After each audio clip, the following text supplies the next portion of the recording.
In realms long forgotten, there are tales of the Forest Kingdom, a place of honour and chivalry, known to some as the Land of the Purple Dragon, but known to all as Cormyr. Hi, I'm Tilda, and I'm playing Hiram, a half-orc paladin. Hi, my name's Carl. I'm playing Catcher Donahue, human bard. Hi, I'm Julia, and I'm playing Badger, a forest gnome monk.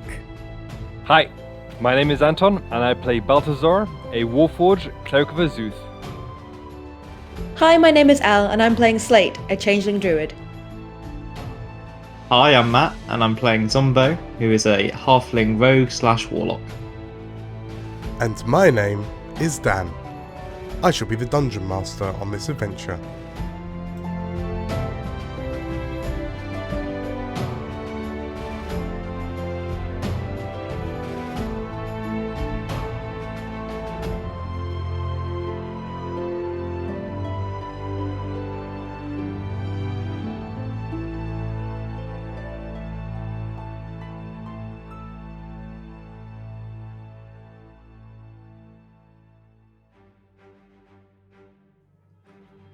Good evening, everybody. Welcome back. Yes, this is episode 19 of Cormyr Echoes of War.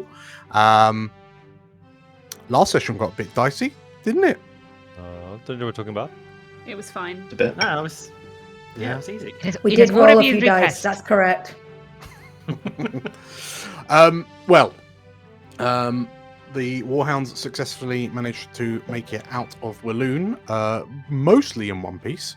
And yeah, now we get to experience something that doesn't happen in D&D very often. You lot get to not fight things. So with a week of downtime to catch up on, shall we all jump in? Yeah, sure. They so. Beautiful.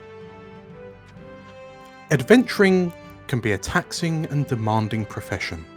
Goodies need saving, baddies need slaying, loot needs looting. The rewards are certainly an attractive draw for prospective adventurers, but there comes a point when a group of adventurers get to kick back, relax, and spend their hard-earned coin. And thus we find the Warhounds, let loose on the unsuspecting city of Arabelle, significantly richer than they were a few days before. Wise philosophers say that devils make work for idle hands, but our adventurers have been keeping themselves more than entertained, whilst waiting for the next step of their adventure to reveal itself. Knowing full well that the civil war continues to wage across Cormyr, we take a moment to see how the Warhounds have taken a moment.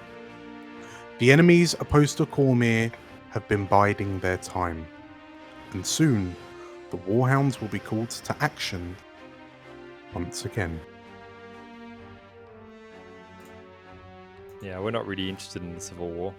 We're just gonna let it happen, Dan. Yeah. It's a bit of a bummer, isn't it, really? So, Actually, we're probably gonna be leaving Cormyr. I think that's probably the best thing to do. So, everyone, yes, a week has passed since we last met the Warhounds, but it would seem that things have not been. You've not been idle in that time. So, first things first. Let's flash to early on in the week. Let's Badger, Hiram. We catch up with you as the two of you are heading from one empty warehouse lot to another. As the two of you have decided to take the sensible route and look at investing into a new premises for Warhounds with your newly acquired coin. So, yeah, Badger, Hiram, who's with you at this present moment in time? Like, who's accompanying you? Well, Badger's really good friends with one of the other Warhounds from Warhounds Limited, a halfling rat catcher called Maryland. They made good friends in Arc 1. So Badger's probably invited Maryland along as a kind of third set of eyes to look at the places they're scouting out. Okay. And Hiram? Hiram would probably only take Emily with him, but he probably left a note for the rest of the Warhounds saying like the previous night saying like, oh, we are doing this, anyone wants to join us, you are more than welcome. And I assume no one turned up because the event ended bright and early. There was I can only imagine that there was a communal chorus of, yeah, well, yeah, I mean, you know. Izzy, sorry. No, thanks. Get my hair done. Yeah. Okay.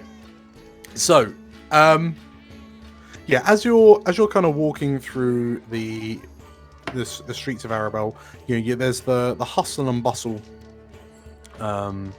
of the city around you. Civilians trading, speaking with merchants.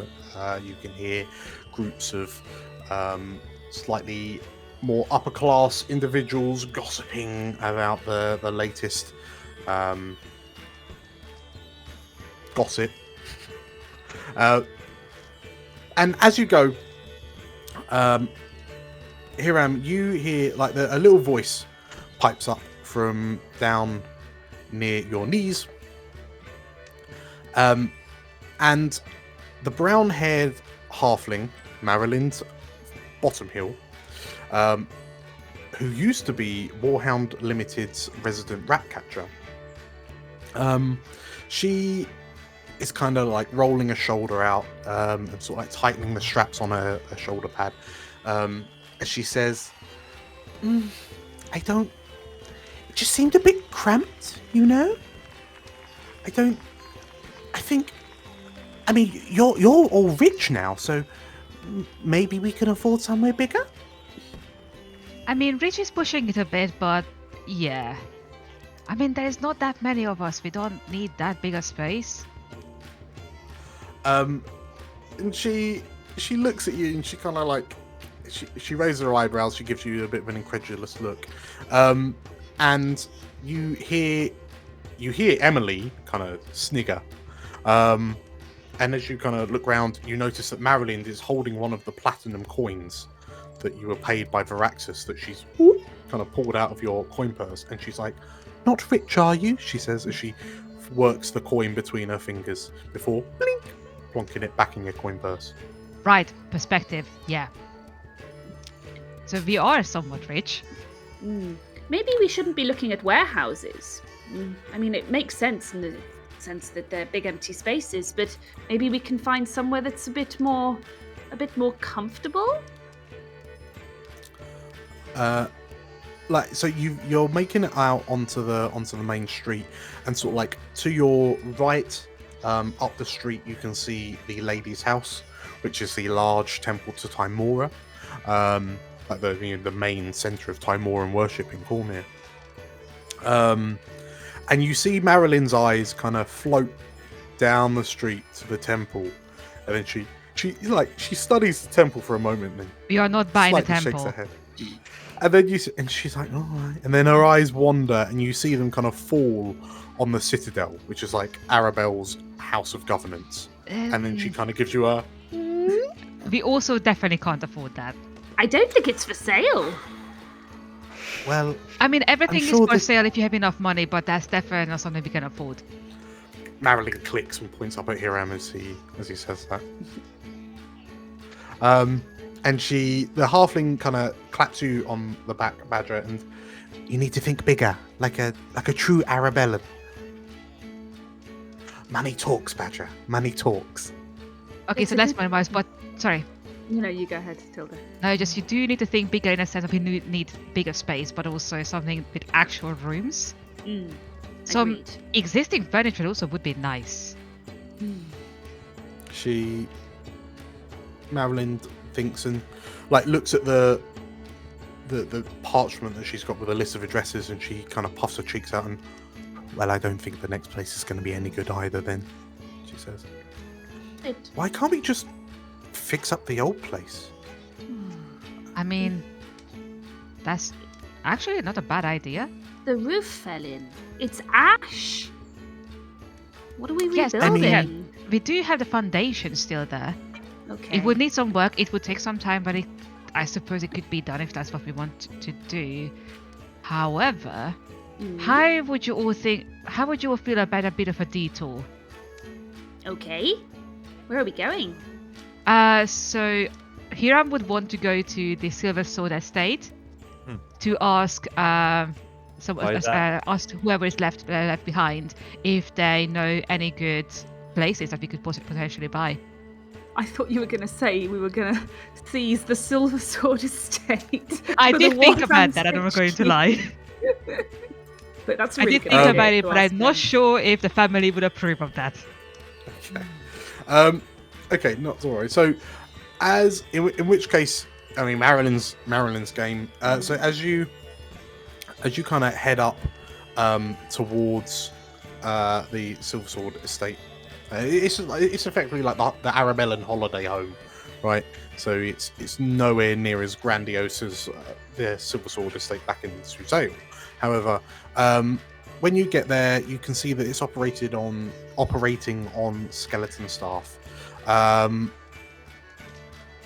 As you start to kind of as you're going to the estate, Marilyn's is thinking about the place where we go, and she looks to you, Badger, and I think the sooner that we find somewhere, the better. Do you know how hard it is to bring up an awakened cactus when you have to keep on moving it around all the time? It keeps on trying to stab me. You'd like your cactus. It's your souvenir from Suzail. She's my baby, yes, but she's also a spiky little bitch. Very good. Nothing I can say to that. It's fair. Yeah, Badger just As you get to the start approaching the Silver Sword Estate, Emily turns around to you, Hiram, and says, Hiram, Yes.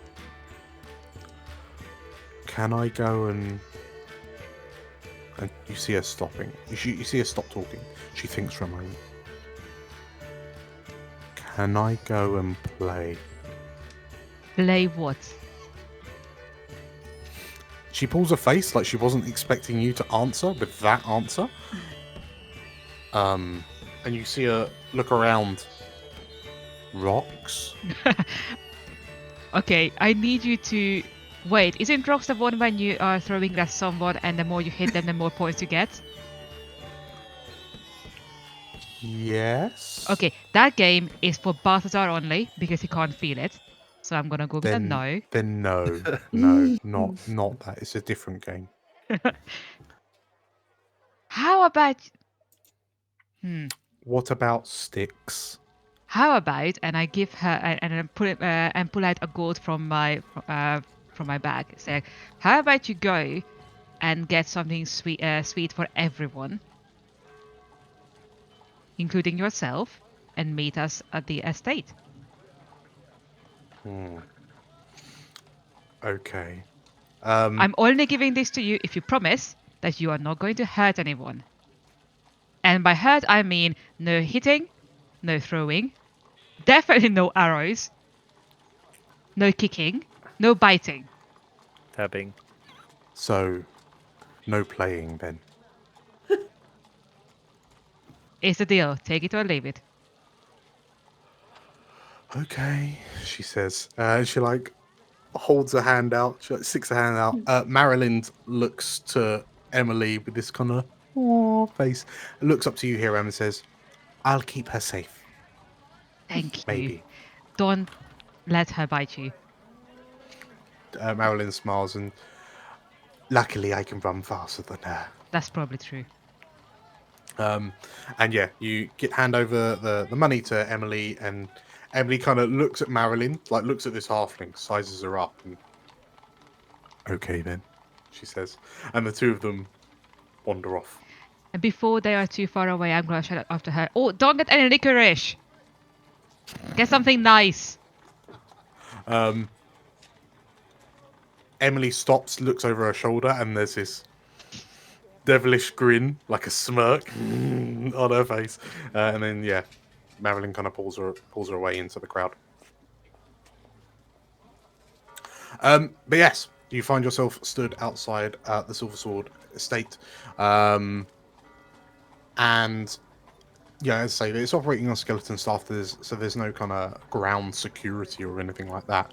And the gates to the grounds are open. Okay, we go in, I assume. Do you really Yeah. know somewhere?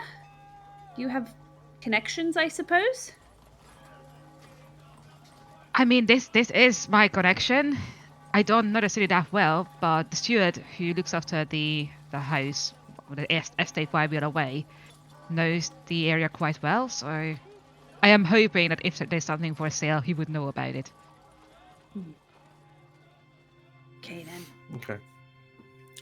As you make it into the like the manor itself, the manor house, there's a number, like you see a couple of like the waiting staff, but they look up to you and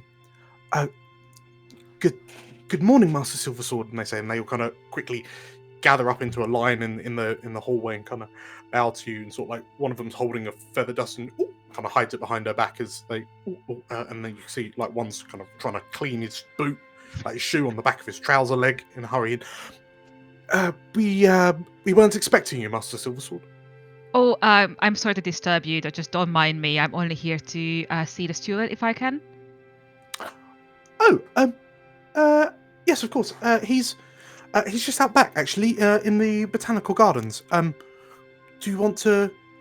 Would you like us to escort you? Or Oh, that's okay. I know the way. Yeah, I know the way. Thank you. Thank you very much. Okay. Not- Okay. It's good. It's good to see you, Master Silversword. Yeah, it's good to be back. Let's go. As we're walking through the house towards the back, Badger just whispers, "Your own botanical gardens." I know. It's... You get used to it, I suppose? Marilyn's right. You are rich. My family is rich, thank you. Okay. As Badger, as you walk through, like as the two of you are walking through the halls, Badger, you notice this one hallway that you're walking down. There's just like this plush red carpet underfoot. The ceilings are high. You know, given you're a gnome, right? So most ceilings are high, but by comparison, these are higher than most. The wood is this kind of rich, dark, almost black color that stands out against the white walls. There are these kind of impressive chandeliers that hang from the ceiling, and as you kind of turn right into this corridor, you see that there are a number of commissioned family portraits. Hiram. Yep. How many of them are you in? I would imagine one of them only. Yeah. I mean, With your family or on your own? with the family. Okay. Well, actually, out of character, it's open to everyone. Do you guys think as a bastard he would be on the paintings? I feel like because in recent times he'd done some good stuff, I'm wondering if there's like more kind of hastily like painted ones or like based on like the likeness where someone's like, okay, well this is what he looks like, and sort of like it's been kind of like put either next to or on top of the old portraits. I imagine his grandparents would have also stressed he was in at least one. Mm-hmm. Actually, I think he would be one, but I'm going to text it to Dan. I don't think we would see that in the hallway. Mm-hmm. Because Suzale? it's in Suzelle. Oh. And you know what? No, I'm not going to text it to you. I think the only painting he's in is when he was a baby and his mother was still around. And it's in Garrett's room. Okay. In which case, yeah, that figures. So, Badger, as you walk through,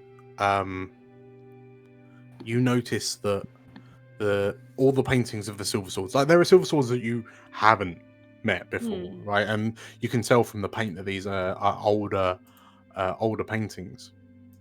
But you do.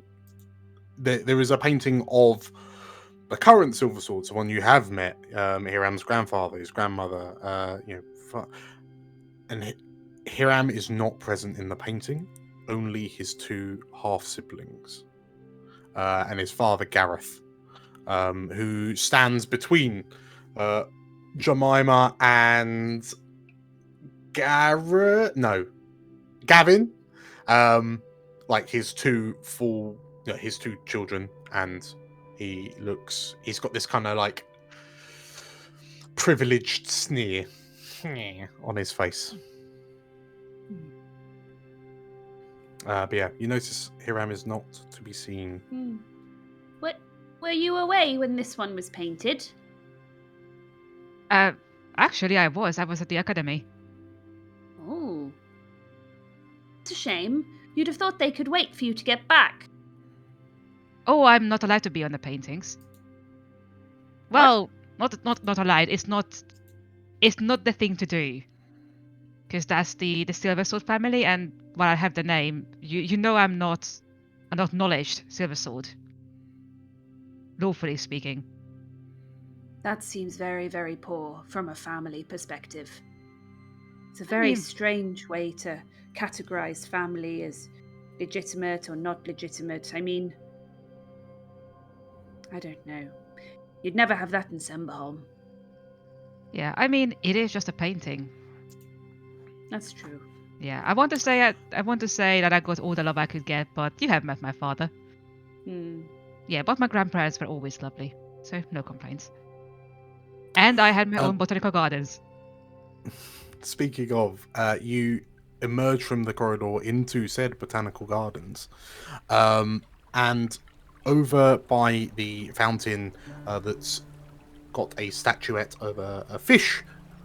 Sorry, not a fish, a mermaid. Spitting water out of her mouth in a constant stream, which in hindsight seems very unhygienic. You find this kind of older. You see your steward. He looks older than you remember him, Hiram. It's not been too long since you last saw him, but you notice now, maybe it's in the daylight, that the years are certainly starting to catch up with him. And he hears you approaching in your big clanking armor, and turns and, Master Silversword, I wasn't expecting you. And he stands up and he kind of dusts himself off, dusts the dirt off his trousers as best he can. I was just keeping the gardens prim and trimmed, you know? Yes, I have to say, it's looking beautiful.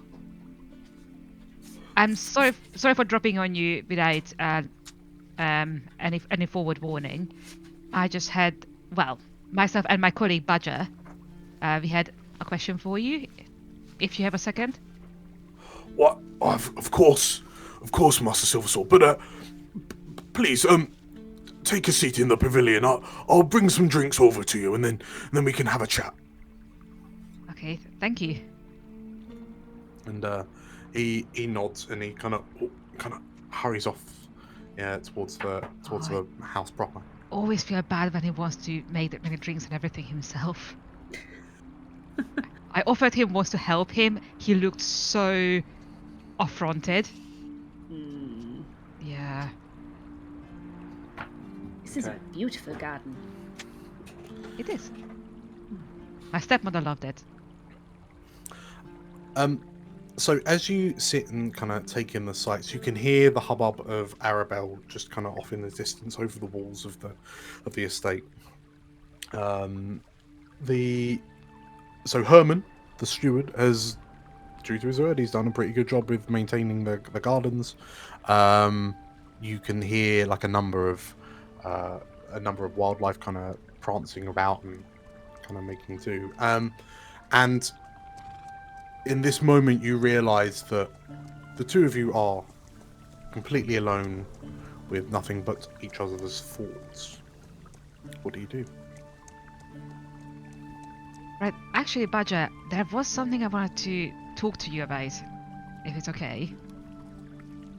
Remember, God, I want to say a while back, but it was probably just weeks ago, when we went to the Druid Caves and we met the dragon. Yes. Remember and he searches for a word, the episode I had? Oh, yes. Oh, of Right. course. Well, it was a very stressful situation. Yes, but I remember that you had some pointers on how to deal with it. And I'm not sure if you noticed, but both myself and Emily have been kind of struggling with that kind of thing. Mm-hmm. When certain things remind us of the attack on the headquarters, and we just freeze up. And I've been trying to talk to her and get her to talk about it and trying to find solutions, but I am going to be very honest, I have no idea how to even approach this, and I wondered if you have seen this before, if you have any advice. Gosh. I mean, I have come across this sort of thing before. When I used to care for the refugees from Mithranor over in Semberholm, there were a lot of people who'd been through hell back there, completely displaced from their home. They were like shells of their former selves and jumping at their own shadows. So yes, I've definitely seen it before. I wish I had some magic formula to tell you, Hiram, but the fact of the matter is that it takes time. It's a healing from this kind of thing is a whole process. I don't know how you feel, but what many people have told me in the past is that something that earth-shattering when it comes across their life, an event like that will just sort of destroy their whole sense of the world and themselves. You go from feeling like you were safe and strong enough to take anything or protect anyone, or that essentially if you were good, then you'd get basically good things back, and something like that can break that feeling. And I guess the temptation might be to withdraw from the world and withdraw from other people, but the fact is, from what I've seen, the people who do best with their healing are the ones who reach out and connect and talk about what happened, and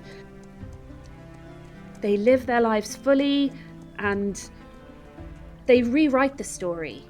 It becomes, yes, that happened to me and it was awful, but I came through it, and here I am still now, persisting. Talking to other people who've been through something similar can be helpful, in my experience. Like the people from Mithranor had each other. They could remember and tell the stories and make plans to rebuild life again together, on a basis of common ground. Do you know anyone who might be able to give you that? Maybe?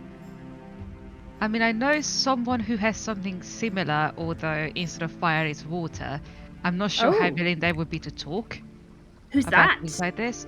It's kind of personal, so I think I would let them share that when they're ready. I just a childhood incident with a pond, perhaps. I actually have no idea. I didn't really ask for details. Yes. Okay. Well. But, yeah. Well, weird idea, and feel free to tell me if I'm really off base here. But Azrat has been around for a long time, hasn't he?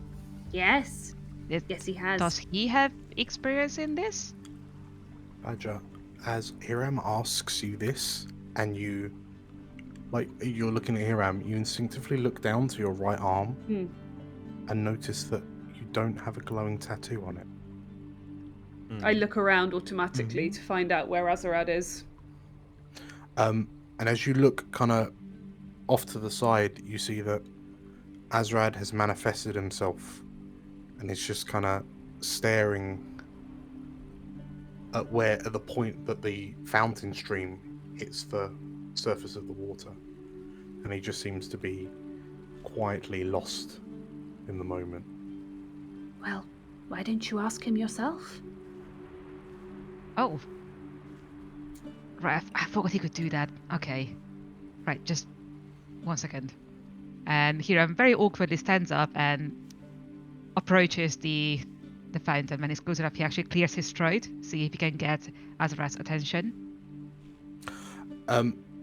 As you clear your throat, you see the Gith Zarai's ears kind of prick up ever so slightly.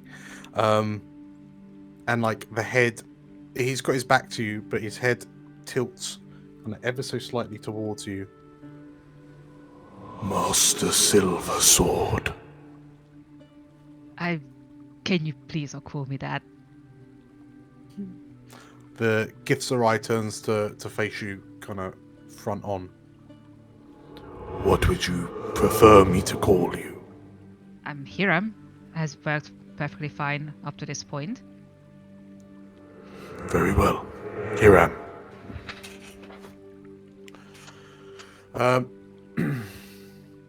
She speaks. Some would consider them words of wisdom. I would offer a counterpoint. Okay. Where I come from, we take these raw, tumultuous emotions. We take them, we shape them, we mold them into constructs of order, into tools of reality. We do not let them control us, we control them.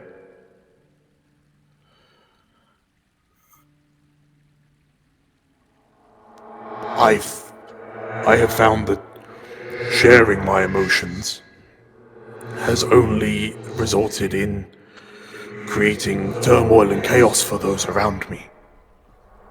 I have clearly done very well keeping all of these things to myself. Do you mean the part when you are a magical tattoo on my friend's arm and you are basically a ghost?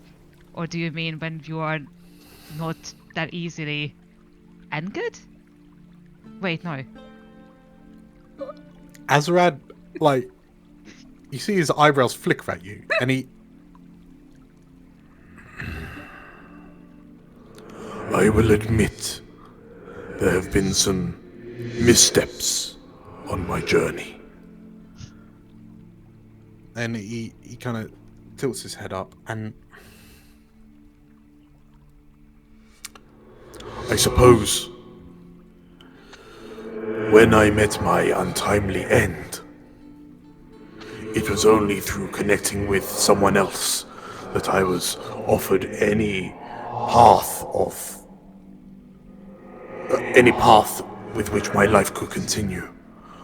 I am thankful that Badger's soul was open and willing to accept the pleas of others.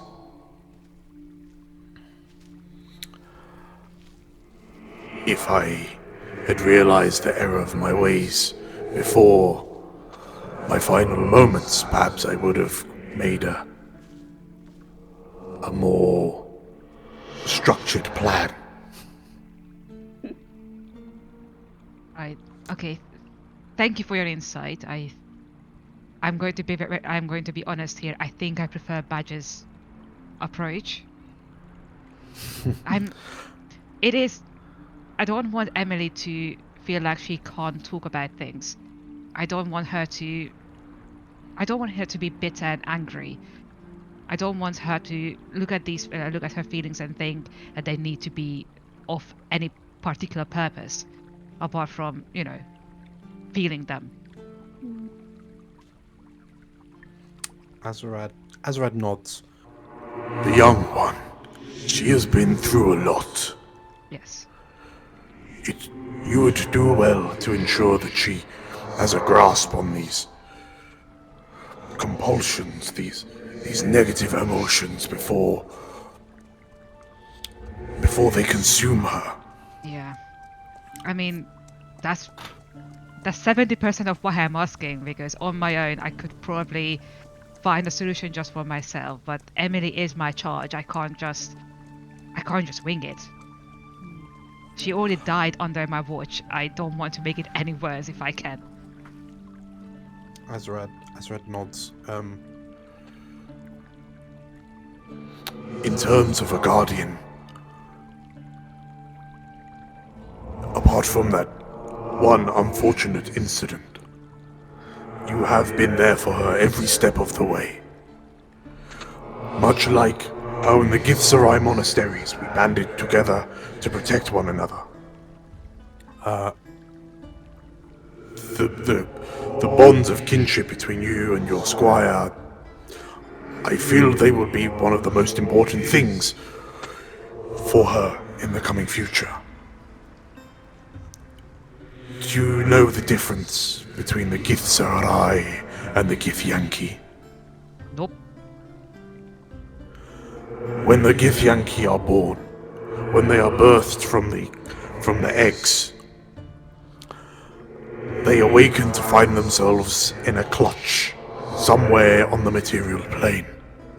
They have no semblance of idea of their parents or their siblings. They consider themselves part of the clan, nothing more, nothing less. They consider the idea of having a large, faceless family like that a virtue. But without true guidance, without someone to instill an appropriate moral compass, they soon become slaves to vice, to compulsion, and they turn to the evil ways that they claim they overthrew the Illithids for exhibiting. Don't let her follow the same destructive path as my Githyanki cousins. I will try not to. Thank you. That was actually really good advice. And Azrad nods, kind of puts his bottom lip out a little bit. Yeah.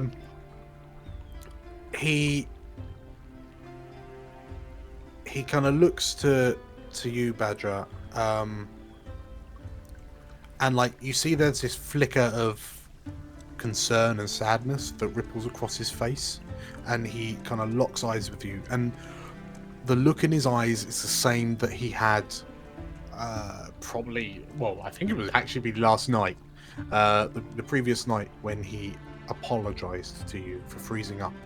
No, sorry, it would have been it would have been last night, yeah, when he froze up in the presence of the hunter. And with that kind of forlorn look on his face, he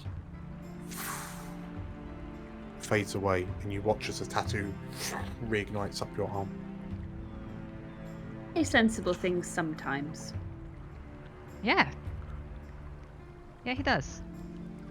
He, in your head, you hear him say, I would wish to speak with you in private when next we have an opportunity. Okay. And Badger turns back to Hiram and says, listen, Emily is growing, she is finding herself, and this horrible event has come at just a really bad time for her. She'll need time to work through it.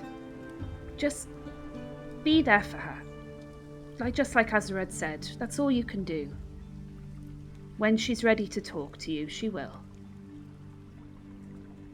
I really hope she will want to. If you just keep giving her the opportunities and showing her that it's okay to share and to feel, then you're being the best model you possibly can for her. Let's hope so. I am really hoping that meeting the real Gabriel kind of helped. Having him in your head, being angry about being connected to Droll, I think kind of broke the image of the person who murdered her. And I think that kick was probably quite cathartic. It was. I mean, even just watching it felt really, really good. I'm not going to lie. I know he didn't deserve it, But still, It's kind of fun though, wasn't it? it was a bit fun, yes. Thank you for this, by the way. And if you ever want to talk, I'm being told I'm a good listener. Thank you. I will take you up on that. As you wrap up that conversation, you kind of sit and enjoy the surroundings for a few minutes in kind of quiet contemplation before the steward heads back over and Master Silversword, you have some guests. I believe she's from the Warhounds. and you see Marilyn's kind of enter into the gardens with Emily. Out of curiosity, how much gold did you give? How much money did you give Emily? 1 gold. 1 gold, right? Yeah. Emily is struggling to carry a gold's worth of sweets. Like it's in Okay. a sack. She is dragging it, like her and Marilyn are kind of hefting this actual sack. It looks like a sack of potatoes, but it's full of sweets. Because of the way it's just kind of flopping around in the bag. Back in the shop, the shopkeepers are going, wonderful that they're taking all those sweets back to that enormous orphanage. So charitable. Yeah, and Right. as they kind of teeter from left to right, like you see that Emily's just kind of got like a candy cane hanging out the side of her mouth. She's like, Emily? No? When I gave you the gold, I thought like, oh, she will buy some sweets for everyone and then keep the change for any future purchases. Why would I do that? I mean, those are her future purchases in the bag. Yep, fair enough. And there's a crunch, and she gets another bit of the candy cane off, and then Yeah. kind of Oh, sucks you the next did not bit get any licorice, right? in. Marilyn looks to you and you didn't want licorice. Well, I did say not to get any. Did you actually not buy any? Marilyn, you better take a seat here, Am. What? And they open the bag up, and you find 10 gold's worth of various licorice pieces. At which point Hiram goes like, yes, it worked. And he grabs one and starts eating it. Okay, Emily looks distraught that she's been rumbled. But yes, you managed to tuck into all the sweets. Well, and as you're kind of going through the licorice, Marilyn is sat on the edge of the fountain, kind of swinging her legs and sort of like rocking her head from side to side as she chews away. And then she looks over to the two of you and have you heard? No.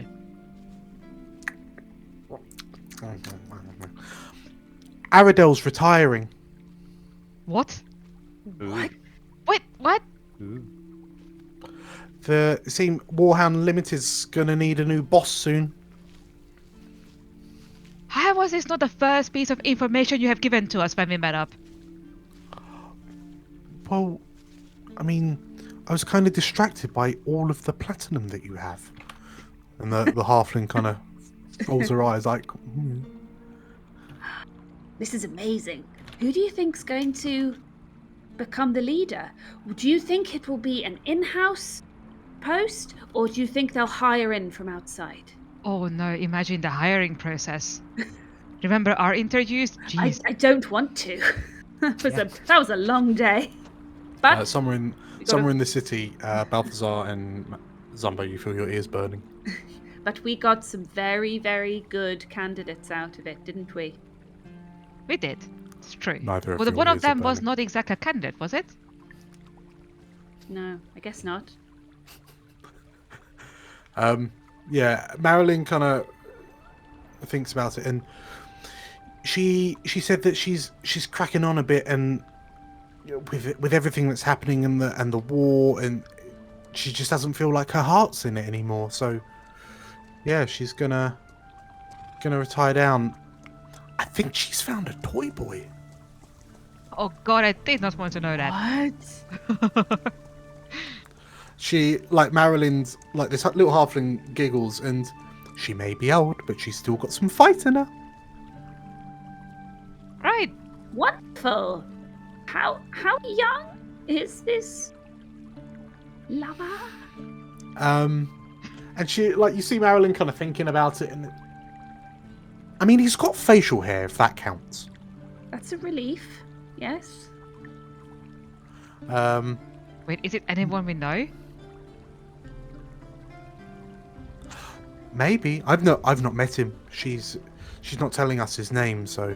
Oh, I can't wait to meet him. This is wonderful. Aradel has found love. She's also retiring. Big life changes. Yeah. We love it for her.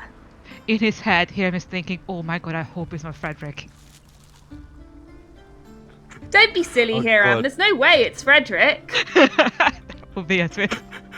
Midnight Marilyn. Wolf. Marilyn looks at Calco. you and the Calco. Marilyn looks at you and, hey, if you find this new place for the Warhounds headquarters or you rebuild the old one, maybe all you lot could become the leaders. We are never home. Wait, what do you do as a boss? Do you need to do paperwork?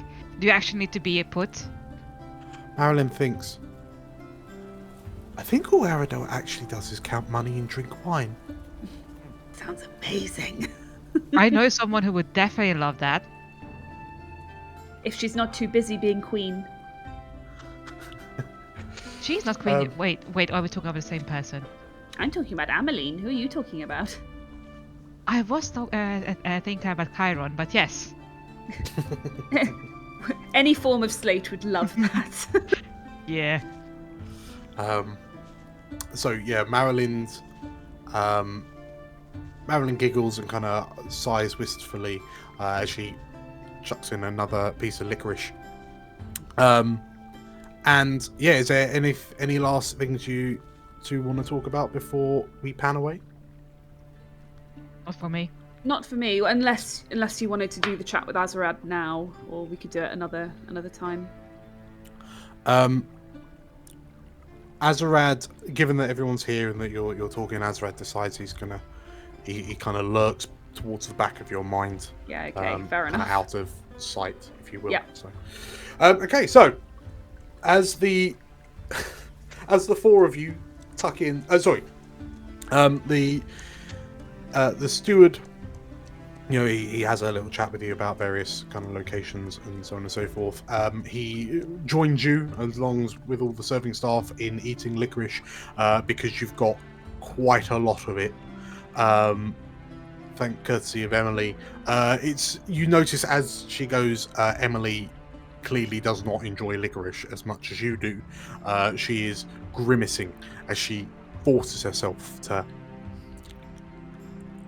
keep up with you.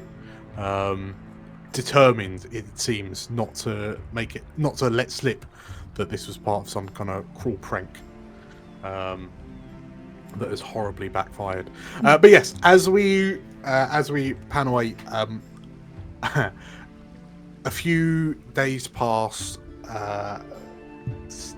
Like day turns to night, turns to day, turns to night, and somewhere. We're not sure where, but somewhere in the streets of Arabelle, we find Catcher, Zumbo, and Slate. And between the three of you, if you could tell me whether you're falling in or falling out of this tavern.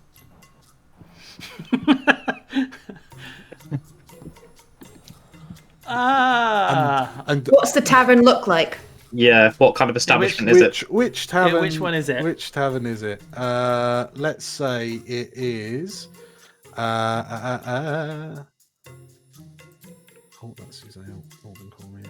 Hang out. Also, what time of the morning is it?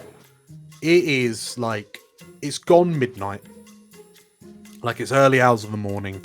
You've just fallen. Okay, this is the Moonlit Touch, which is one of Arabelle's nightclubs. What's it like? Is it kind of like, what's the clientele like? Good, bad? How sticky are the floors? This is. What's the music like? This is Techno like. elves. middle to upper, like there's drapes. They've got drapes. It's fancy enough that they've got drapes. They've got wine. You can buy wine. Is it like typical bard hits, or is it like kind of like the kind of more obscure yet very interesting, the ones that people can't really retell to their like? I can imagine we're probably being thrown out because they didn't appreciate the dwarven tankard acrobatics. Okay, so you're down in southeast Arabelle. You fall out the tavern, and. Yeah, looking around. I mean, there's going to be other places for you to go to, right? So down on that street, there is 109. So just around the corner, there's an inn. 112, and a bit further on, there's another tavern. That's the Dancing Dancer. That place is all right late in the morning or early in the morning. Katja dusts herself down. It's like, okay, well, remind me of the next place that maybe we should up the class of song. It seems that place didn't take too well to the slightly more dockside songs. Yeah, it's just too at market for them, Katya. I think for us, Katya, I think we ought to go somewhere a bit, where the bouncers are a bit less easily offended, maybe. I think we should just try again with the How often do we ever get to go to somewhere as nice as this, and I'm wearing the nicest dress I have, and I think this really... I want to have a nice mixed beverage, and I don't think it's too much to ask that we try most of the places that... What about the one that's got the flying skull? Do you remember the flying skull one? I want to go to the flying skull. I'm sure there was a flying skull. Was it? I'm pretty sure the flying skull was down in Cizale, wasn't it? There was the goblin something in Suzelle. As you're talking about skulls, Zumbo, you point to the opposite corner of the street, right here, and you notice that the sign that swings from the front of this tavern is inscribed with the words "The Smoky Skull." That looks like our kind of place. Yeah. Okay, let's we go for that one. So before the three of you bless the Smoky Skull with your patronage, I want the three of you to decide whether your individual carousings have been lower, middle, or upper class up until this point.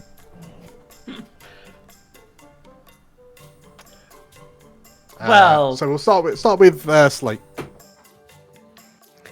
I mean, this is a big blowout. The one thing that Slate does want to do is get a proper moonstone circlet made from Moony Luna, if possible.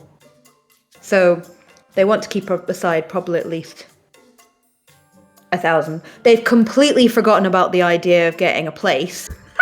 So they're not considering that. They're just like, right, got a thing. We've got a circlet or something. And then maybe also carousing all out. Okay, so you're going upper class schmoozing, yeah? Oh my god.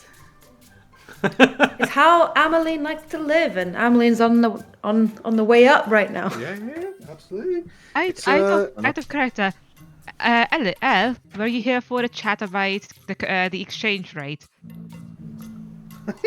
I heard it, but I didn't really get it, so I was just like, Oh, That's just fine. checking. I don't think Ameline would get it either. So no, that's fair enough. right, okay. So Slate's going upper class. Katya.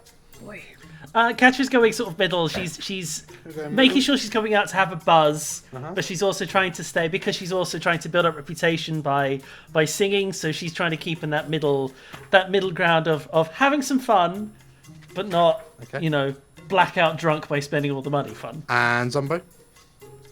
Yeah, he's a cheap git, so he's like drinking the really nasty oyster vodka that the barman's brewing. He's like getting ladies to pay for his drinks. He's just like cheating at cards.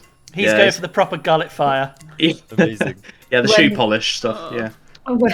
When he's like gone to the fancy ones where there's like nothing that's cheap, has he been like, anything that's kind of been spilled / picked up again, kind of again? In those kind of bars, he's basically gone to like the first aid supplies and looked for the disinfectant, like the stuff they use for eye surgery. Fine sweeping around like.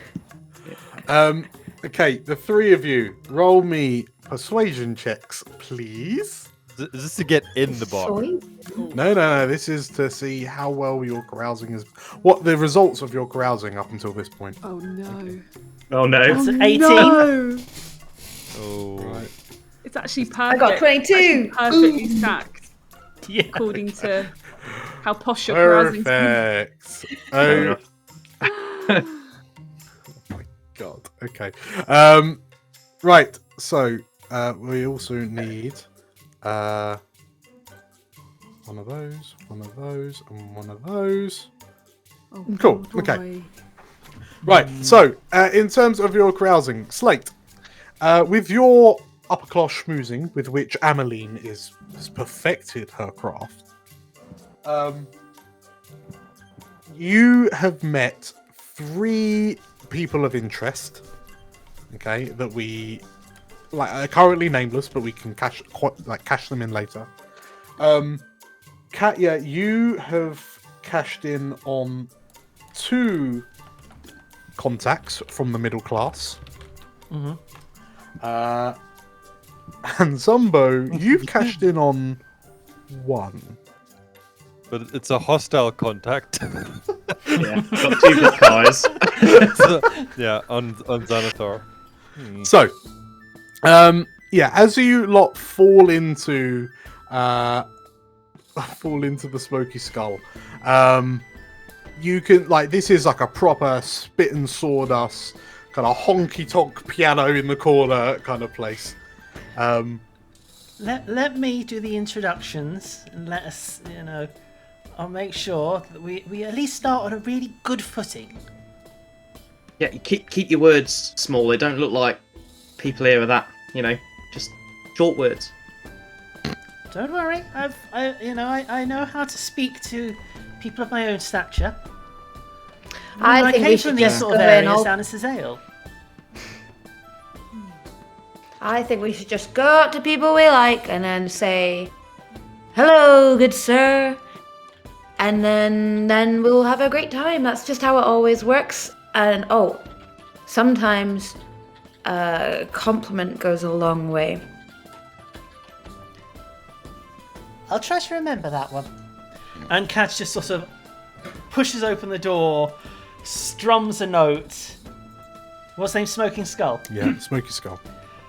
Ladies and gentlemen of the Smoking Skull, put down your Sazale, put down your old black goblins, but raise your Arabellan dry. For the Warhounds! We have arrived. I am Catcher Donahue, Bard of the Warhounds.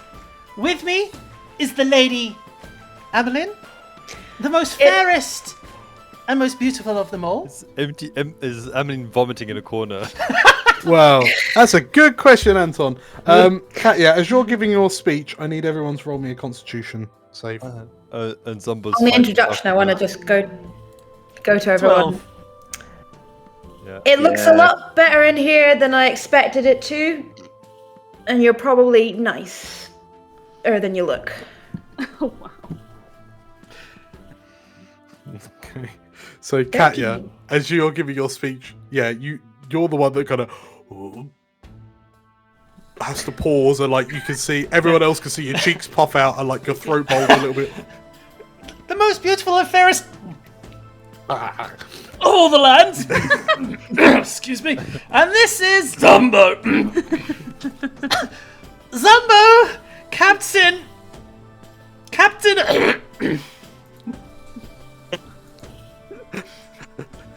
Okay. She raises she does an archer and she just.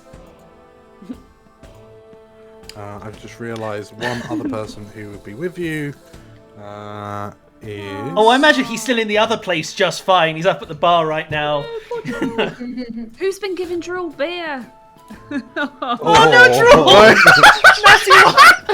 Okay, so Kaya, as you finish your Captain Zumbo, you just hear as Drool just vomits on the floor. And my trusty companion Drool. Just keels over onto his side. Killed the dog. Oh no. Okay. So yeah, you you finish as Drool flops to his side.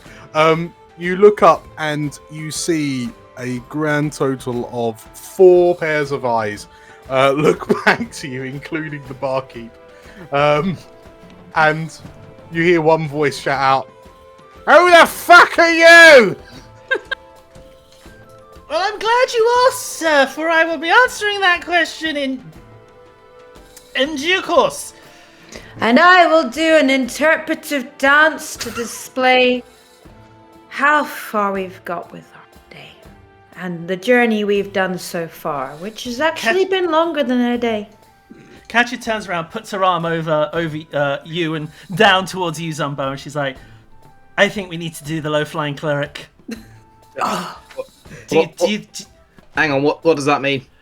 Basically, we went into a cave once with Magnus, and there was a magical shield, and he decided the best way to remove the magical shield was to blow himself up in it, or something along those. But he came out like he was flying through the air with the greatest of ease, and I wrote a song about it. He doesn't like the song, but it's a good song. It's perfect for here. It'll be a good one for here. And because he deserves some punishment for lying to his parents. Yeah, I think the alcohol is starting to kick in. You do that, and I owe you a drink from Wayloon anyway, so I'll get the drinks in. What you having? Oh, I wouldn't say no to Cezale. Right, yeah. Amelie, what about you? What's the finest thing they have on the It'll be menu? grog. It'll be some kind of grog. Can Probably I have, brown or like- yellow. Refined grog, maybe? Like, I'll get you a brown. Yeah. Choose your colour, brown or yellow.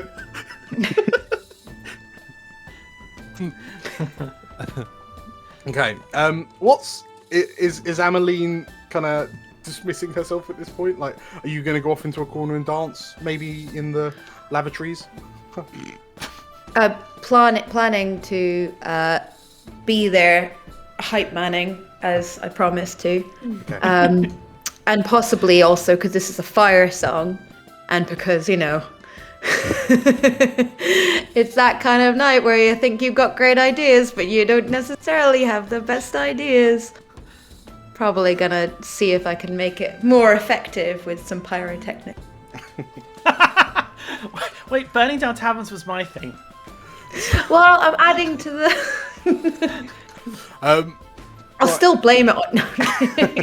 Right, so in which case, Ameline, as you kind of begin, as you bring your hands up above your head and kind of dance off away from the bar, Zumbo and Katja, you find yourself with a few moments, because as you approach the bar, this is the kind of place where the barman just shakes his head and walks away.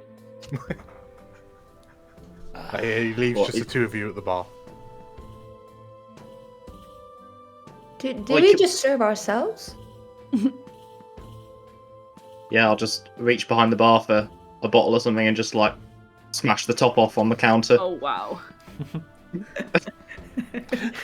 Just pour us 3. I'll try and pick the 3 cleanest looking glasses.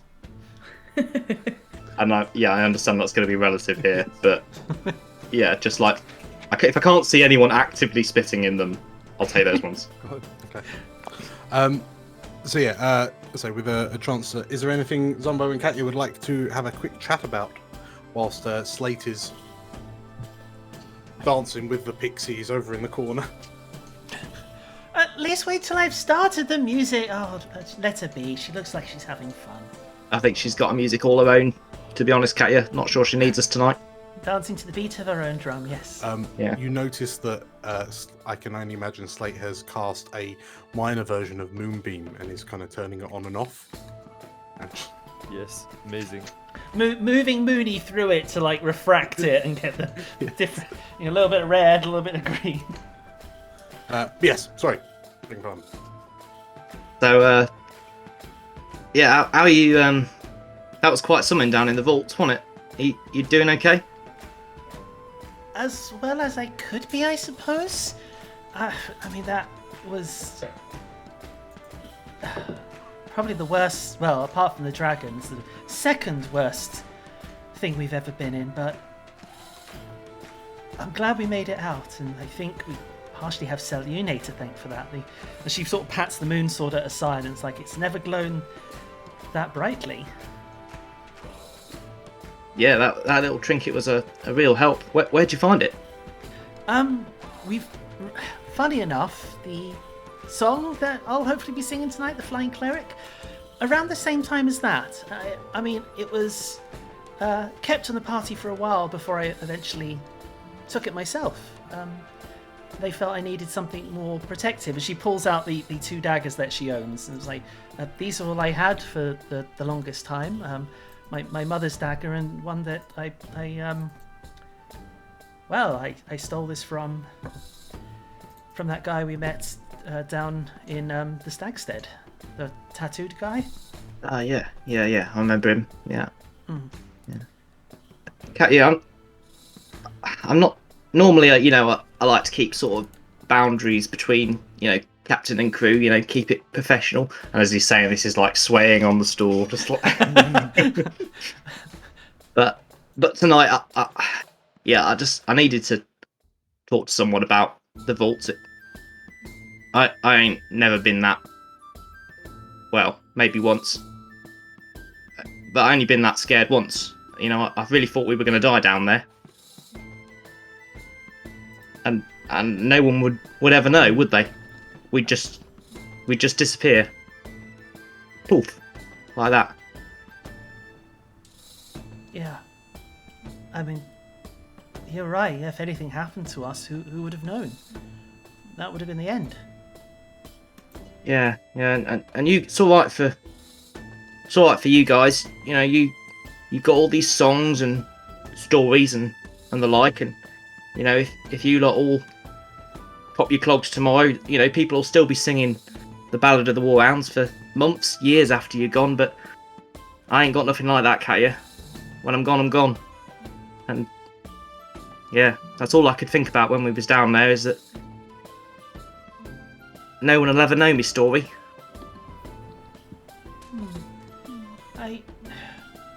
It's the thing about death, isn't it? Like, I'm really going to be the only person who'll ever remember my mother. No one ever really cared. I mean, she wasn't a wealthy woman. She came from the poorest district of Cizale. But at least I still remember her, and I'm sure there's someone out there that will remember you, that you've made a impression on. And if there isn't, well, how about I make sure they do? Next time we do something, I'll make sure I write a song for you. I think his eyes would light up and he'd be like, "Hey, you'd do that, would you?" Of course. I mean, since you've joined us, you've been a good part of the team. You definitely seem to have brought, a lot of cohesion to us.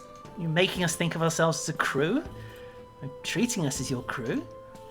Yeah, I mean, you've done plenty for us. I think it's only fair I do something for you. And I know push comes to shove if, ever I'm in danger or anything. I mean, look how you me, and Balthazar did in the Cobblesons. Like, how quickly we work together. I know you've got my back, and I've got yours. Yeah, we are quite a team, ain't we? Yeah. Thanks, Katya. That's real swell of you. Actually, I've got. If you want some inspiration, I've been keeping a bit of a journal. Nothing special. I ain't got your talent with the words and stuff, but for the time before I met you, if you wanted there's some good stories in there. I could happily give it to you, and you could, if you get a bit of spare time, you could write a ditty or two. It doesn't need to be anything special, but I'd gladly do that. Oh. Wow, that's great. Can I ask you a question then, Zumbo? Well, yeah, of course.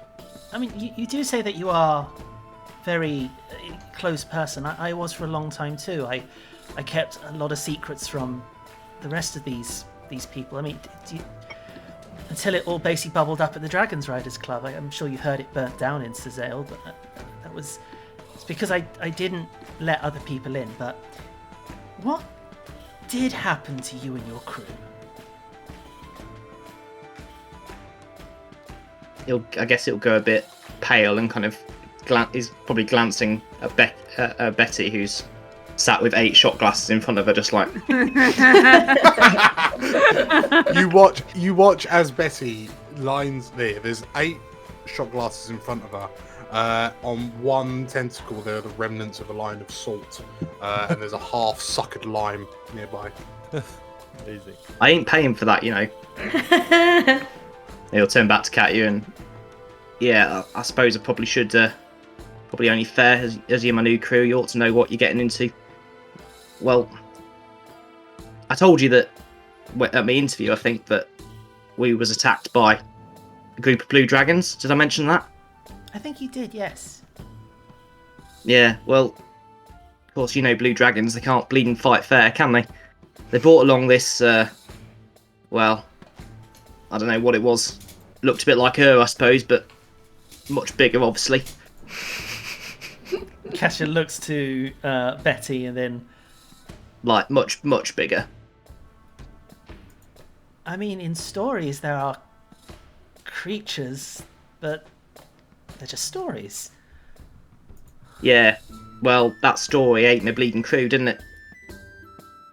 Well, I assume so, anyway. They all started jumping off the boat and the blue dragon cowards ran back to their own ship. So, I'm not sure really what happened, but I ran at the thing and it swallowed me. Oh my goodness! How are you... What? Yeah, it was not my best day, to be honest, Katya. I'm assuming that's when you've been the most scared. Yeah. I don't know how long I was down there. It could have been days, could have been weeks, maybe. I was just kind of in and out of it, you know. Obviously, being partly digested will do that to you. But, yeah, the next thing I knew, I was floating on a bit of driftwood. Well, actually, it was the bit of driftwood that I gave to the Cobblesons. Oh no, they still have that! Yeah, I don't know how I'm going to get that back. I suppose I'll have to get them to post it or something, but that's why I was so precious about it, you see, because it's all I got left, really, of the apple. That was my ship's name. The apple? Yeah. You see her thinking for a second. The apple. Instinctively, you see her like plucking some notes. She's like, "Carry on." Yeah, well, anyway, I guess whatever ate me mustn't have liked the taste.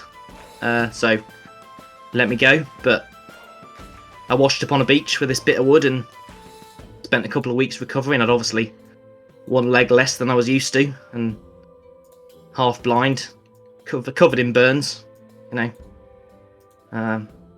But the worst bit was that this thing kept following me about ever since. Never been able to shake it. I don't know what it's got to do with the thing that ate me, but... I'm gonna suggest something, but I might suggest that we do it when we're not as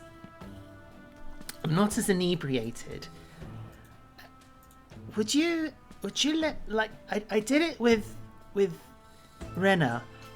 Would you let me try maybe have a look inside your brain? I don't mean it like that. I mean looking inside your thoughts, not opening your head up, and you know what I mean. Would you let me? Well, thanks for explaining it so much, Katya. That's great.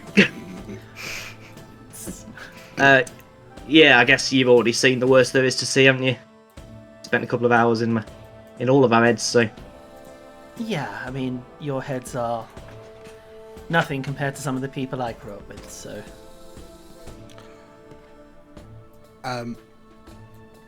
Okay, so as the two of you kind of agree to this when you're a tad more sober. Your conversation is rudely interrupted as Ameline comes blustering back in, for all intents and purposes, pushing the two of you away from, like, just squeezing in between you, lifting her arms out and pushing you to the sides. And she's like, out of my way, she says. And like you see her kind of look around, notices there's no barkeep, and then just picks up a shot glass, picks up the bottle with the smashed top, and and then she looks to the two of you and what? And you notice that since she's left, she's now acquired a rather luxurious fur collar. Like it's a full fur thing. It's really voluminous. How? She looks at you and she. What? She says. She flicks her hair. What on earth are you wearing that here for? Do you want us to get mugged? And she looks to you and. Well, I don't know about you, but I can hold myself in a fight. All right. And she bang like shots the kind of the murky spirit, and then pours herself another. And she looks to you and. Do I know you? Holy moly! Uh-oh. And yeah, this Okay. this woman just looks at you, and you have to. If you keep your mouth hanging open that much longer, you'll have to pay me. Yeah, I reckon we ought to take Ameline home. She's clearly had a bit much.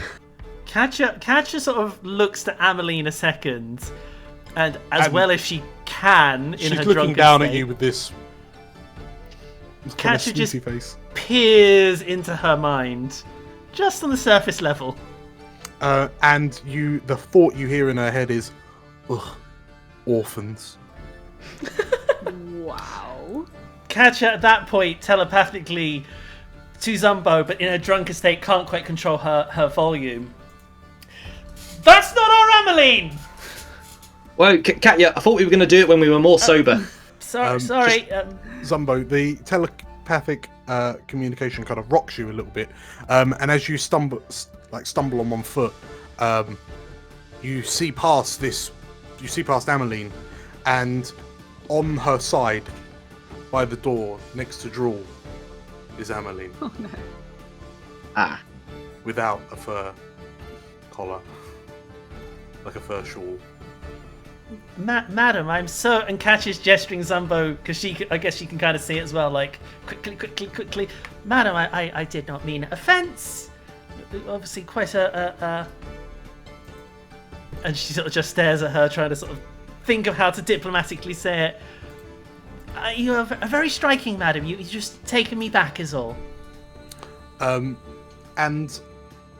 Ameline kind of looks to you and... Well, I must admit, I am quite striking. I mean, and I don't mean to brag, but I am going to be the new priestess of Selune in Arabelle. So, you know, when any of you lot need my help, you come running and scarpering. Well, I was born under the first quarter of Selune, the sign of the star. So. Maybe I'll make sure to come pay you a visit. What was your name? Sorry, I don't believe you said it. Slate, you hear a laugh come from the bar, and a voice that sounds obsessingly familiar says, "My name's Ameline." At that point, I think I can lurch up like, whoa, and then run elsewhere to turn into maybe Rufus. I think would be the most acceptable. As you kind of go to shoot away to kind of get some privacy, a stall is pushed backwards and you collide with the person as they're going to stand up. And as there's a big crash As the two of you go sprawling, Catcher Zumbo, like you instinctively look over, as does Amaline, priestess of Selune, and you see Amaline and a female half-orc just sprawled out on the floor. And you see Amaline, the priestess, furrow her brow slightly. That woman's wearing the same dress as me. Can Amaline, as in Slate Amaline, hear that? Yes.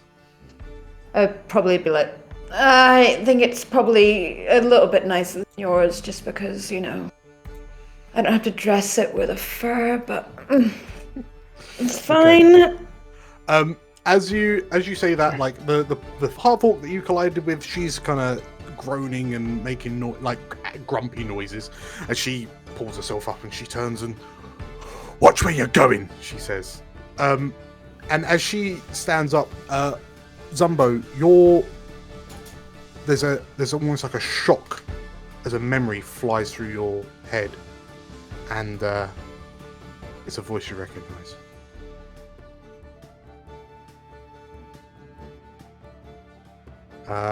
And as you look over, as this half-orc kind of picks herself up, dusts herself down, she turns, and across the smoky skull, your eyes meet. And in shore leave civilian's uniform, civilian's clothing, is Reeve, the bosun of the Fortune's Claw. Amazing. And this half-orc bosun just sort of like dusts herself off and sort of like rubbing her head because, you know, Ameline's just clocked right into her. And then across the bar, she sees you and, "You," she says, as we discover your one hostile contact. Oh, amazing. Now, the thing is, funny story, I'm actually an octuplet, right? So there's a lot of us about. This happens all the time. You see this half-orc, you're talking, but you see her eye go to your eye patch, to your wooden leg, to your birds, and you. Yeah, our parents were really careless.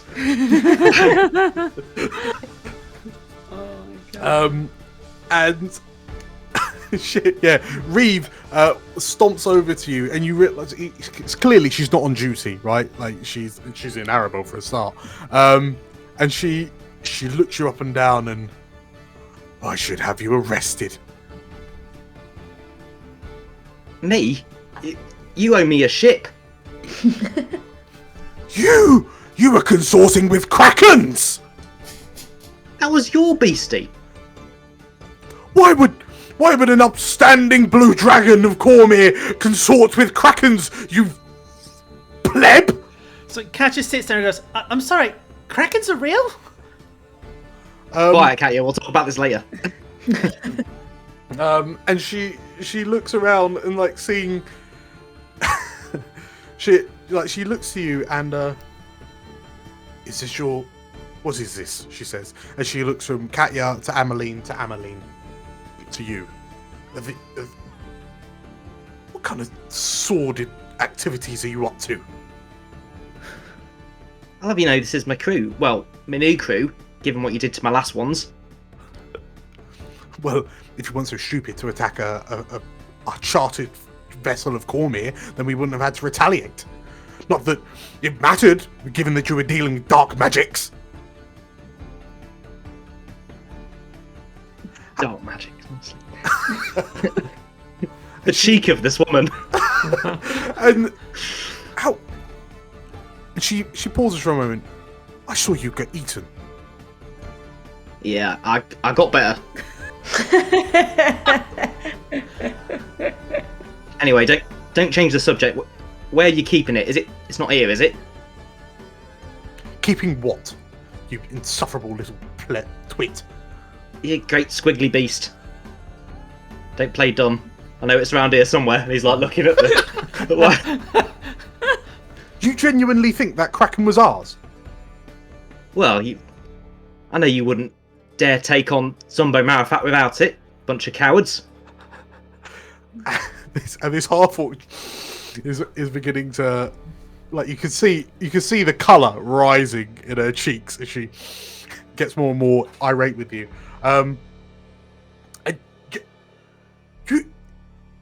You were nothing more than a 2-bit hack in a stolen ship. That was a very nice stolen ship, and I worked hard to steal it as well. And she looks to this half-orc looks to you, Katya, and are you honestly part of this moron's crew? How old are you? Cassius stands up. Old enough to know that Zombo Farafat is a good man, thank you very much. Reeve, like, furrows her brow, looks to Ameline the priestess, who steps back and goes, "They're not with me," she says as she pours herself another shot and takes a step back. And then the half-orc bosun looks to you, Slate. Have you changed in the commotion? Have you changed form? Probably, yeah. Who have you changed to? Rufus. Okay. In which case, yeah, so the bosun looks over her shoulder, notices that that twin isn't there anymore, and it says there's some ponce in green ploofy clothes. Like a shimmery. It would be a shimmer weave change to something that's a bit more drab for. Okay, cool. Right, yeah. So she looks at you, Rufus, like looks you up and down, knows that it's not you, and then kind of goes back to interrogating Zumbo. It's like you then hear a like a gasp from across the room,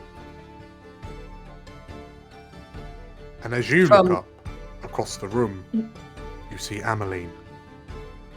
You, she says. Oh dear, I didn't realise you would be here.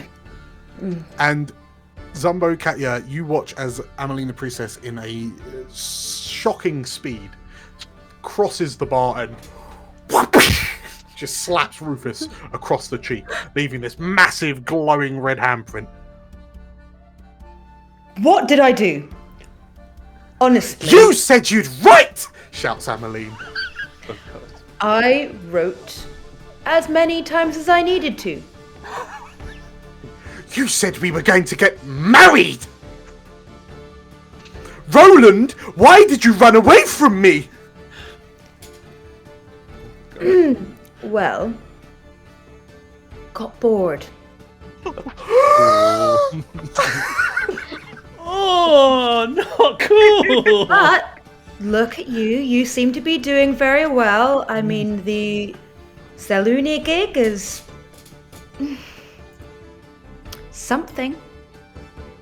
I mean, And Ameline's kind of chewing on her back teeth, and I only joined the faith because my heart was broken, Roland, she says. I'm sorry, I never realized you were so passionate about it all. Do you know what? I will write next time. If you leave the faith, then I, Roland, promise to write in 3 months' time, when I am away from my next adventure, which will be in Cormyr. It's quite a while away, so probably not able to kind of get with the pen and paper for a while, especially, you know, with the traveling and the adventuring and the killing and the, you know. Can I have a... Sorry. 25! Oh no! Oh, You see you are an awful, Ameline's awful face person. of hatred melt. Oh, Roland, she says, as she rests her hand on your cheek and just gently caresses it with her fingertips. And then grimacing because you've got a bit of dirt on you. I always knew it would be true love. When you spoke of marriage, I knew your words weren't false. Of course not. Just hey, do me a favor. Could I take something to remember you by on my journeys? She kind of looks to you and no.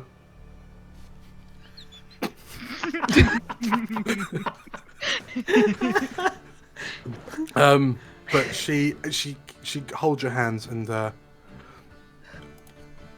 I'll await your letter. You know where to send it.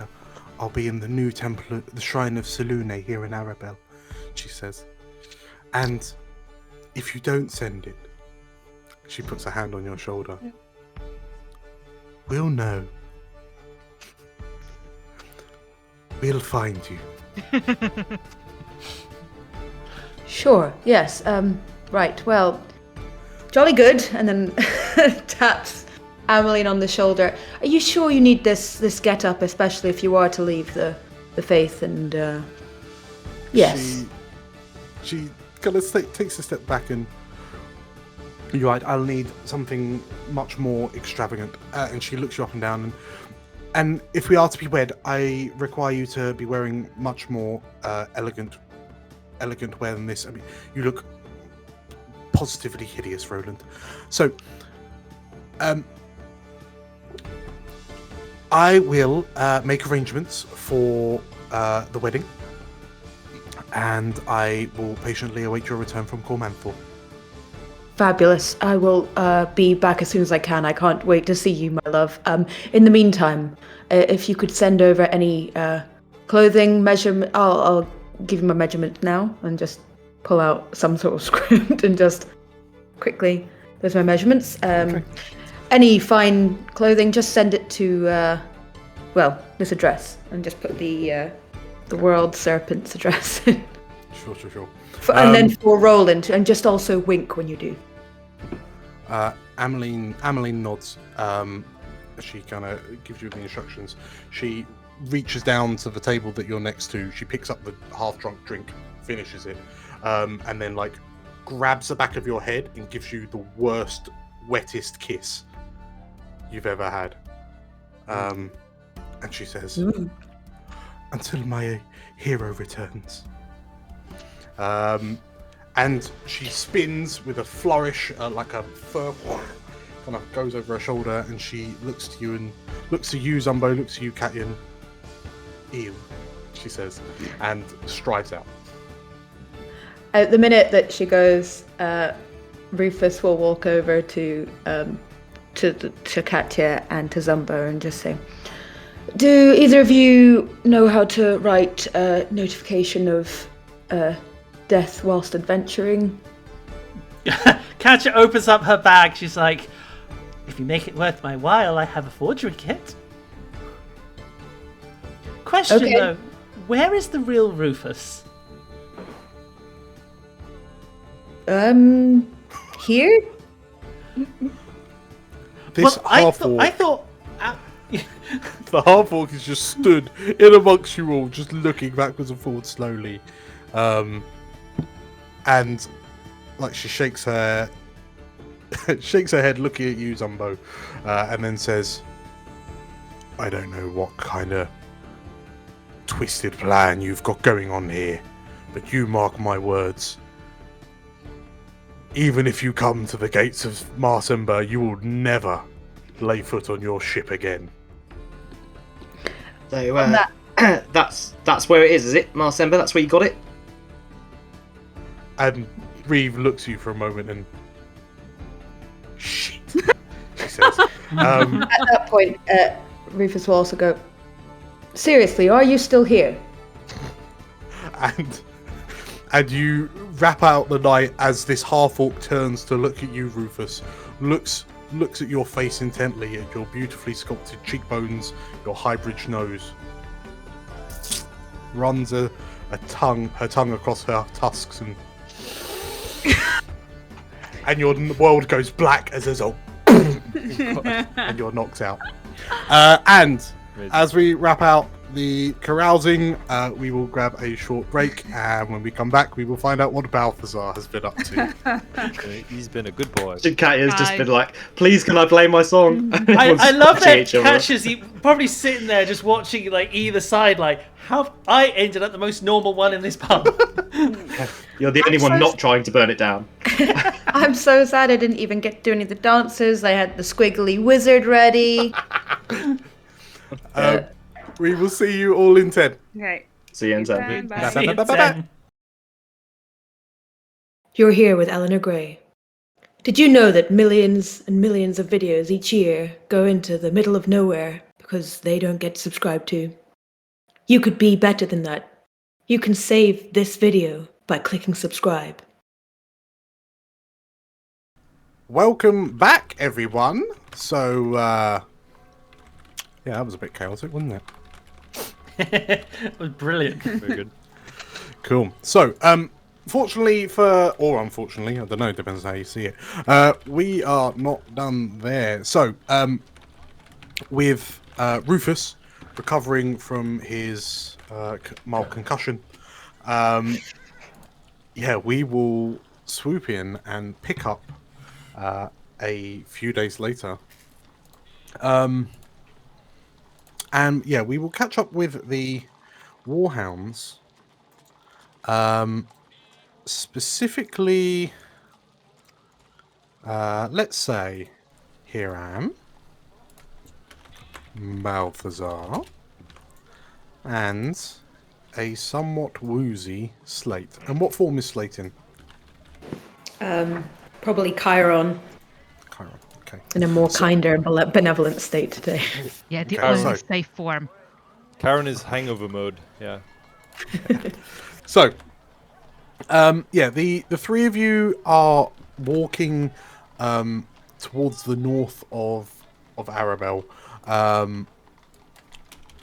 Under Hiram's advice, Balthazar, you found out that the closest thing to a library that Arabelle has Yes. is contained within the Citadel, which is the garrison, the office of power, Yes. the seat of power within Arabelle. Hiram, you also know that the Citadel is was the seat of Lord Kralik, who was the cantankerous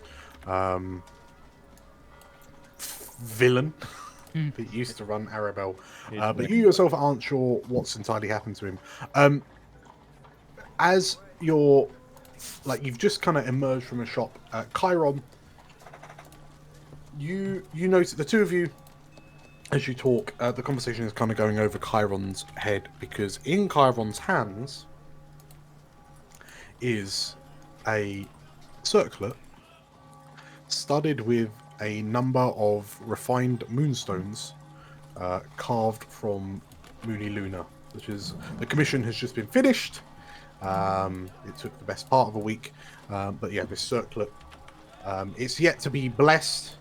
And Chiron, you have there's this horrible feeling in your stomach, because you know, Slate, who's going to be the person to bless it. But yeah, it seems that Hiram and Balthazar are going in to do some book reading. What would Chiron like to do? Is Chiron joining them, or making himself scarce? Feeling worse for wear, I think. Chiron's just kind of going along with the plot just to be like... Okay. Just feeling a bit sorry for himself, a bit quiet. Yeah. Okay, cool. In which case, yeah, Hiram, Balthazar, as you you make your way in, you notice that there are purple dragons guarding the entrance to the Citadel. They are all kind of marked with the green livery of the 4th Regiment, that you know marks them out as, you would hope, allies. The 4th Regiment you've fought alongside for quite some time. They notice you, they recognize you, they allow you in. And as you enter into the Citadel, you find yourself in the large kind of opulent foyer. There's a large kind of swooping staircase in front of you, flanked by ornate suits of armor. There are intricately carved pillars. There are statues surrounded by cultivated decorative plants everywhere. It all looks well. The grandioseness of this place is evident. You notice that it's starting to become a bit kind of dusty, and you notice that the place is significantly emptier than you last remember it, Hiram. There don't appear to be any kind of serving staff or butlers or janitors or anything. There's just like the occasional 4th Regiment Purple Dragon wandering about. Sure. You hear footsteps coming down from the stairs in front of you, and you hear a voice echo out through the room. I wondered when I would see you again. And as you turn to look to the, halfway down the stairs, you see the familiar face of Sariel Lathalas, the Oversword of the Fourth. She was the Oversword during the Battle of Hulk Forest, right? Yes. You fought alongside Sariel at Hulk Forest all that time ago. Or Hiram did, I guess. Well, Hiram did, yes. That's where you'll recognize her, Hiram. And she walks up to you and she bows respectfully, and it has been too long, Hiram Silversword. And she looks at you, Balthazar. She looks at you, Chiron. She nods. It has been too long. I'm afraid I don't recognize you, friend, she says, looking up to you, Balthazar. Balthazar just nods. Oh, this is our new colleague, Balthazar. A pleasure to meet you, Balthazar. I apologize that we are not meeting in more peaceful times, but things have changed. Have taken a turn for the worst, I must admit, since we last spoke, she said, looking to Chiron and Hiram. Yeah, that they did.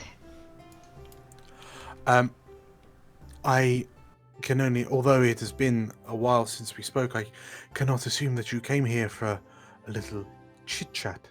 How may I help you, Warhounds? We are looking for the library. There is some research we would like to do. She looks to you, Hiram, and like she's kind of got this look of she looks slightly impressed actually that she didn't really take you for the bookish type. She looks at Chiron, definitely didn't take him for the bookish type. And then she looks up to you slowly about the sign. For the three of you, are all three of you going to the library? You are. There are... I'm not sure how I feel about the way you are asking that. Why? It's just we don't normally have so many outsiders inside is all. The war wizards get a bit cranky. I see. You do have picture books there, right? With the images, tell the stories. Sariel lets out like a hearty laugh. I'm sure we can find some picture books for you, Master Chiron. Absolutely. And she kind of turns, she points to one of the doors, like she gestures to one of the doors. If you please follow me, I will have a word with the law keepers. And she leads you over, leads you towards this hallway. She turns as she goes, looks at you, Chiron, and did you take a fall, Master Chiron? Your nose looks quite bruised.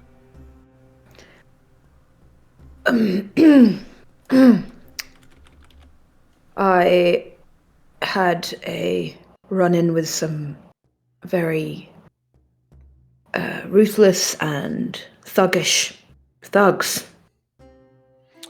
Sariel Completely not my fault. Sariel shakes her head and ever since Kralig scarpered, it's been harder and harder for me to try and keep things in order, but I can only apologise for the violence, she says. As you're kind of halfway to the library, she turns and looks at you again, Balthazar, and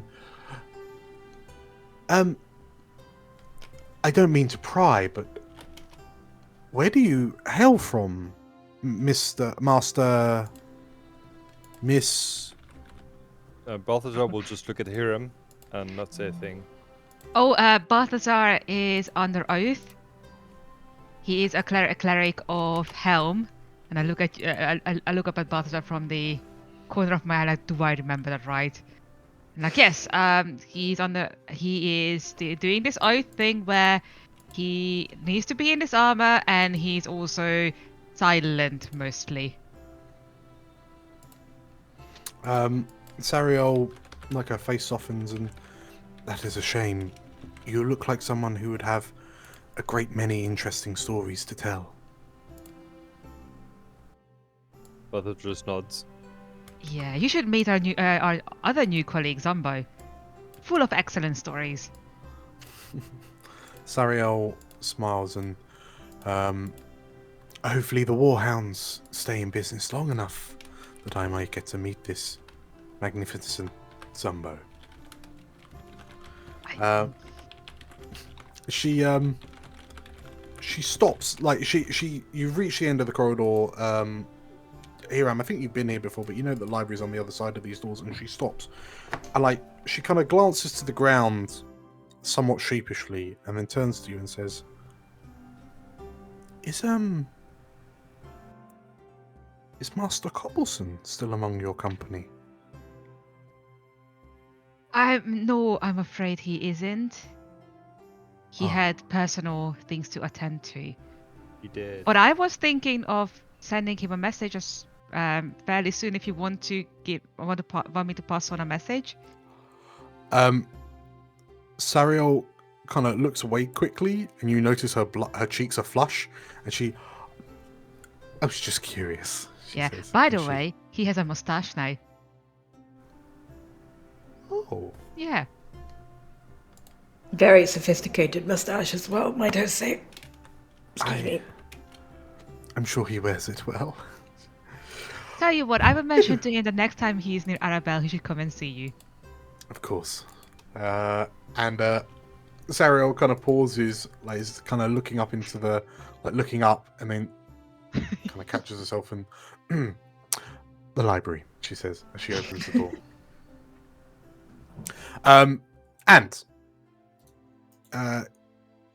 She leads you in, and kind of without saying much more, she turns to you and, I'm afraid I can't stay. I'm afraid I can't stay too much longer to speak, and the wizards would be very angry with me if we spoke too much, so I will leave you be. It was very good to see you. I wish you the best. Thank you. And Sariel nods, and she ducks out, closes the door behind you, and the three of you find yourself in the Arabellan library. I think at this point, Carmen would turn with terror to Hiram more than Balthazar and just go, You don't think there's any chance of him being here, do you? Him? I didn't think about it until we... Wait, who? Oh, God. Whom? Gimbal. I mean, it's like an 89% chance he's around, seeing how he works here. I'm saying this. Sorry, I'm saying this quietly. And as you say that, you hear there's a young war wizard up on the next level, and there's a boom as he puts down a load of books, and then he kind of looks to you, sighs, and says, "You won't find Gimbal here, fortunately." Okay, thank you. That is Who's very good to know. Who's Gimbal? You don't want to know. Oh. If not that you'd want to, but if you were interested in speaking with that buffoon, you would find him in the Citadel dungeons. What has he done? Oh dear. Yeah, that's. Do anything bad? It was a precautionary measure when he accidentally sent sending to the king, Okay. thinking when we told him to send a message to Raedra, he thought that she was still the bearer of the crown, Oh dear. and send all of Sariel's private messages to the Raedrans directly to Ezeret. As such, we have separated him from his spellbook, and we have incarcerated him in the dungeons where he can do no more harm. Oh god. Oh wow. Must go see him. The war wizard, the young war wizard, kind of looks out the window and like gauging the position of the sun. And with that said, this is my lunch break. Please don't make a mess. I've just finished sorting it out. And the war wizard just kind of disappears through a door. Wait, and do you have find an yourself like an something. index or something? That He we is could know? gone. Oh. Uh, Okay. Don't worry here. I'm sure I'll be able to figure it out. I mean, Maybe I think I've been this here is- before. that would be useful because this looks very different from the library we had at the academy in Suzel. No, it's standard war wizard indexing. I can see it. It's all classified by subject and then alphabetical. But then if you want to dig deeper, it's also separated by types of magic. What are you looking for? And this Well- also goes towards the bookcases. I am looking for Cormyrian law. Be that bookshelf over there. And Okay. Balthazar will use Mage Hand to point at it.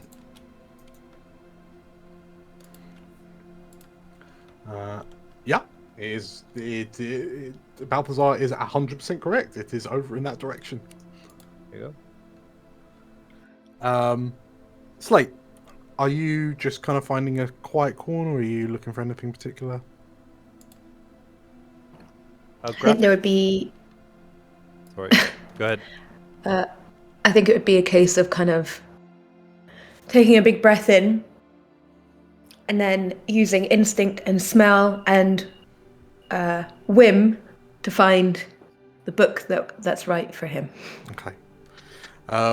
In which case, it leads you over into you. you kind of close your eyes. You feel your way through the library. When you open them, you find yourself in the young adult fiction section. Is there the next installment of the book that I've been? Damn right there is. Saga of the Song Dragon, absolutely. Cool. So, with Chiron diving into book 6 of the Song Dragon Saga series, Hero, as you kind of go over and look for Cormyrian lore, Balthazar, how much time and wealth are you spending on this research attempt? Research session. Yeah, Which will take multiple days. Realistically, you would have been here before, actually. Yeah, So this is just kind of. Balthazar's going to spend his whole week here basically because he can't carouse, drink, or So what does Xanathar's say? So you can spend for every 100 gold you spend, you get +1 to your roll. You can get a maximum of +6. You are in a well-stocked library, so you will have advantage on your roll, and obviously higher the better. Sweet. So, explain to me what the 100 gold is being paid on. Am I bribing these war wizards to stay here? Yeah, it's like access to the restricted sections, lots of snacks from the vending machine. Okay, keep you going, the coffees are horribly expensive. Plus, I Yeah, can't yeah, drink yeah. them, so- Ink Probably and like candles and everything. when paper. time, like yeah. Yeah. Need to keep notes. Notes. Yeah. Yeah, I'm hiring. Also, I'm hiring because a whole team. You've got Because a wizards research told me. assistant. I've got a research assistant. There we go. Yeah. Right, I basically bribed half the castle to come work for me. And this is what we've got. Cool. I'll spend 300 gold, so I get a +3 plus advantage plus what? Intelligence? What is the? Yeah, so it's your intelligence score +3. So If we very quickly Wait, my pull intelligence you out there. sucks, actually. Does it? Yeah. Hmm. I'm a wise boy, not a smart boy. Yeah, I got 10 Ah. intelligence. 10 intelligence. Okay, so you'll get advantage at the very least. So, let's roll me a. Do not use history. Is that another thing? Well, you'll be able to. There are other things you can do to get a bonus. Such as guidance. Might not be guidance, might be something else that you have. What, money? Apart from that. Even more money. Is it thing from a day's past? That feature? Quite possibly. I have a feature called It's not going to be Knowledge- ageist, that's for sure. knowledge from a previous life. There we go. Okay, so don't roll that yet. Okay. Alright. So, good sir, if I could have an intelligence ability. So you're spending 300 gold. Yes. You are. You're in a well-stocked library, so you're going to roll with advantage. Yes. And add a d6. You'll add a d6, and that's about it. Right. Plus 1d6. Can I? Hold on. I'll add plus 3 to this. Okay. Let's go. Yes. So plus 325. Oh my gosh. Not bad. Okay. So, got- off the oh, back got of it. that, you learn 3 pieces of lore. Ah. So, Okay. I believe you had 3 things that you wanted to find out about. Yeah, so I want to look up specifically on castle designs in Cormyr and find one that might fit the Sharon temple that was in Rena's memory recollection thing. Mhm. There was a That's brief cool. description which I think Catcher saw, right? Mhm. The Catcher get it like actually. Yeah, see it. that's correct. She saw this thing, would have described it in good detail. Okay. So I've bribed the castle's, the citadel's archaeologist, or whatever, map keeper or something, to try and get Okay. a plan of this thing. So, you spend a significant amount of time poring over schematics and blueprints and so on and so forth, like design plans and whatnot. Mhm. And part of the difficulty is that nothing in Cormyr comes close. There's nothing design-wise similar to Cormyr. Oh shit. Your breakthrough Ah. is when you broaden your horizons. Specifically, the statues, the hooded statue. They look like old men with long beards, the hood statues. Ancient Scarab. Netherese. Oh no.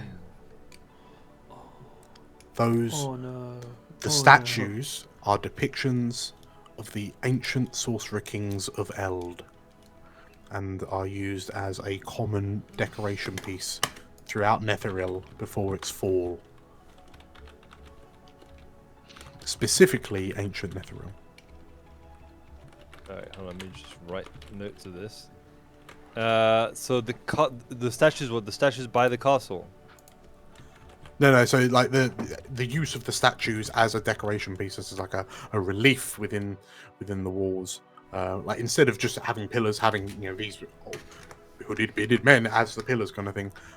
That is indicative of Netherese architecture. Okay, but I can't find a location for this castle. It's just like it would be, effectively you found out that this is like the Netherese version of Art Deco, like.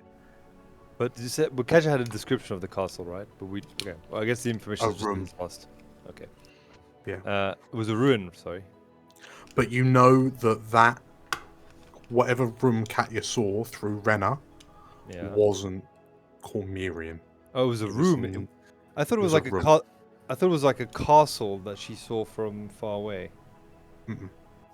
Oh, There was a ruin, that's the one. but it was a relatively shapeless, nondescript ruin. Yeah. Sorry, yeah. The research that you find is that the vision where Renna and Katya are in a room, in the middle of a room, Okay. with all the statues looming over them, that was Netherese. Okay. Well. All right. Okay, so it's linked to Nether. So there's Sharp. Oh, Shar is linked with Netherall. And you're absolutely correct, Anton, because Shar was the patron deity of Netheril. Okay. Cool. Very much so when Netheril arrived, returned. It was referred to as returned Netheril for a while. There was ancient Netheril. Basically, stuff went bad. Ancient Netheril was partly destroyed. And really paraphrasing, they ended up casting a spell that made their cities float, and then they teleported themselves into the Shadowfell, like the plane of shadow. Oh. They returned to Faerun at the beginning of the spell plague. They were referred to as returned Netheril, and it seems that in their time in Shar's domain, they had been imbued with her shadowy powers, and the ruling class of Netheril were named the Shadowvar, and lots of the citizens and civilians and the soldiers of Netheril had become Shades, which are shadow-infused humans, elves, and so on and so forth. Okay. Became Shades. Yeah. And the Shades, the Shades had the power of Shard within them. The telltale sign was that their skin had turned like a midnight black. Their eyes were a similar colour. They were of her image. Okay. And then the spell plague stopped. The second Sundering came and went. Mistra's Weave was reconstructed, which weakened Shar, and then in a last-ditch effort, Netheril declared war on Cormyr and Cormanthor, and we all know how that story ended. Okay. Because it was all an attempt to get at the Mythal underneath Mithranor and use that to rebuild the Shadow Weave, which would have put Shar back as the goddess of magic. Okay. So my next question, my next question is with regards to Illithids. Yes.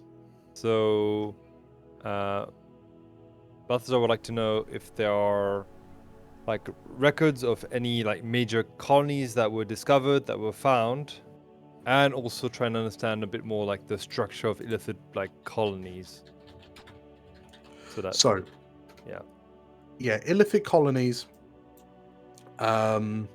They come in all shapes and sizes.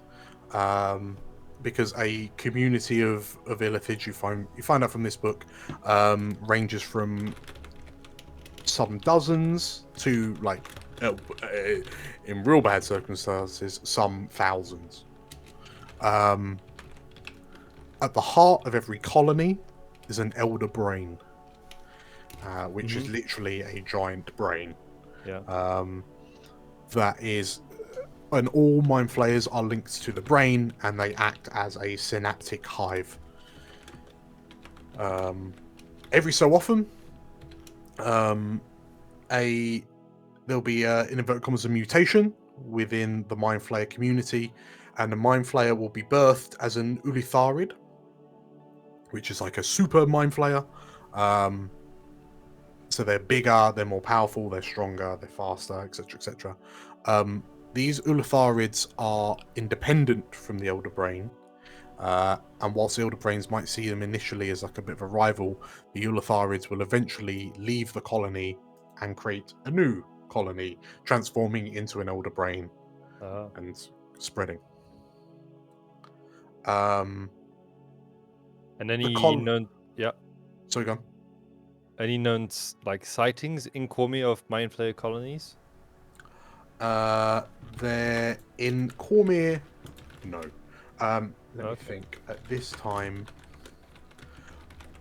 a while ago, there are reportings that a mind flayer vessel, which experts have dubbed Nautilids, there was one that was seen flying over I think canonically it was tribal, far to the west on the Sword Coast. A Nautilid materialized above the city, snatched up a load of people, and then vanished. It seemed to be chased by some dragons, and then vanished. If it wasn't tribal, it was actually Baldur's Gate, but the Baldur's Gate 3 cinematic is a bit unclear on which city it was. Oh yes. Okay. Dope. I'm leaving suggestions. Hashtag not an ad. Out of character.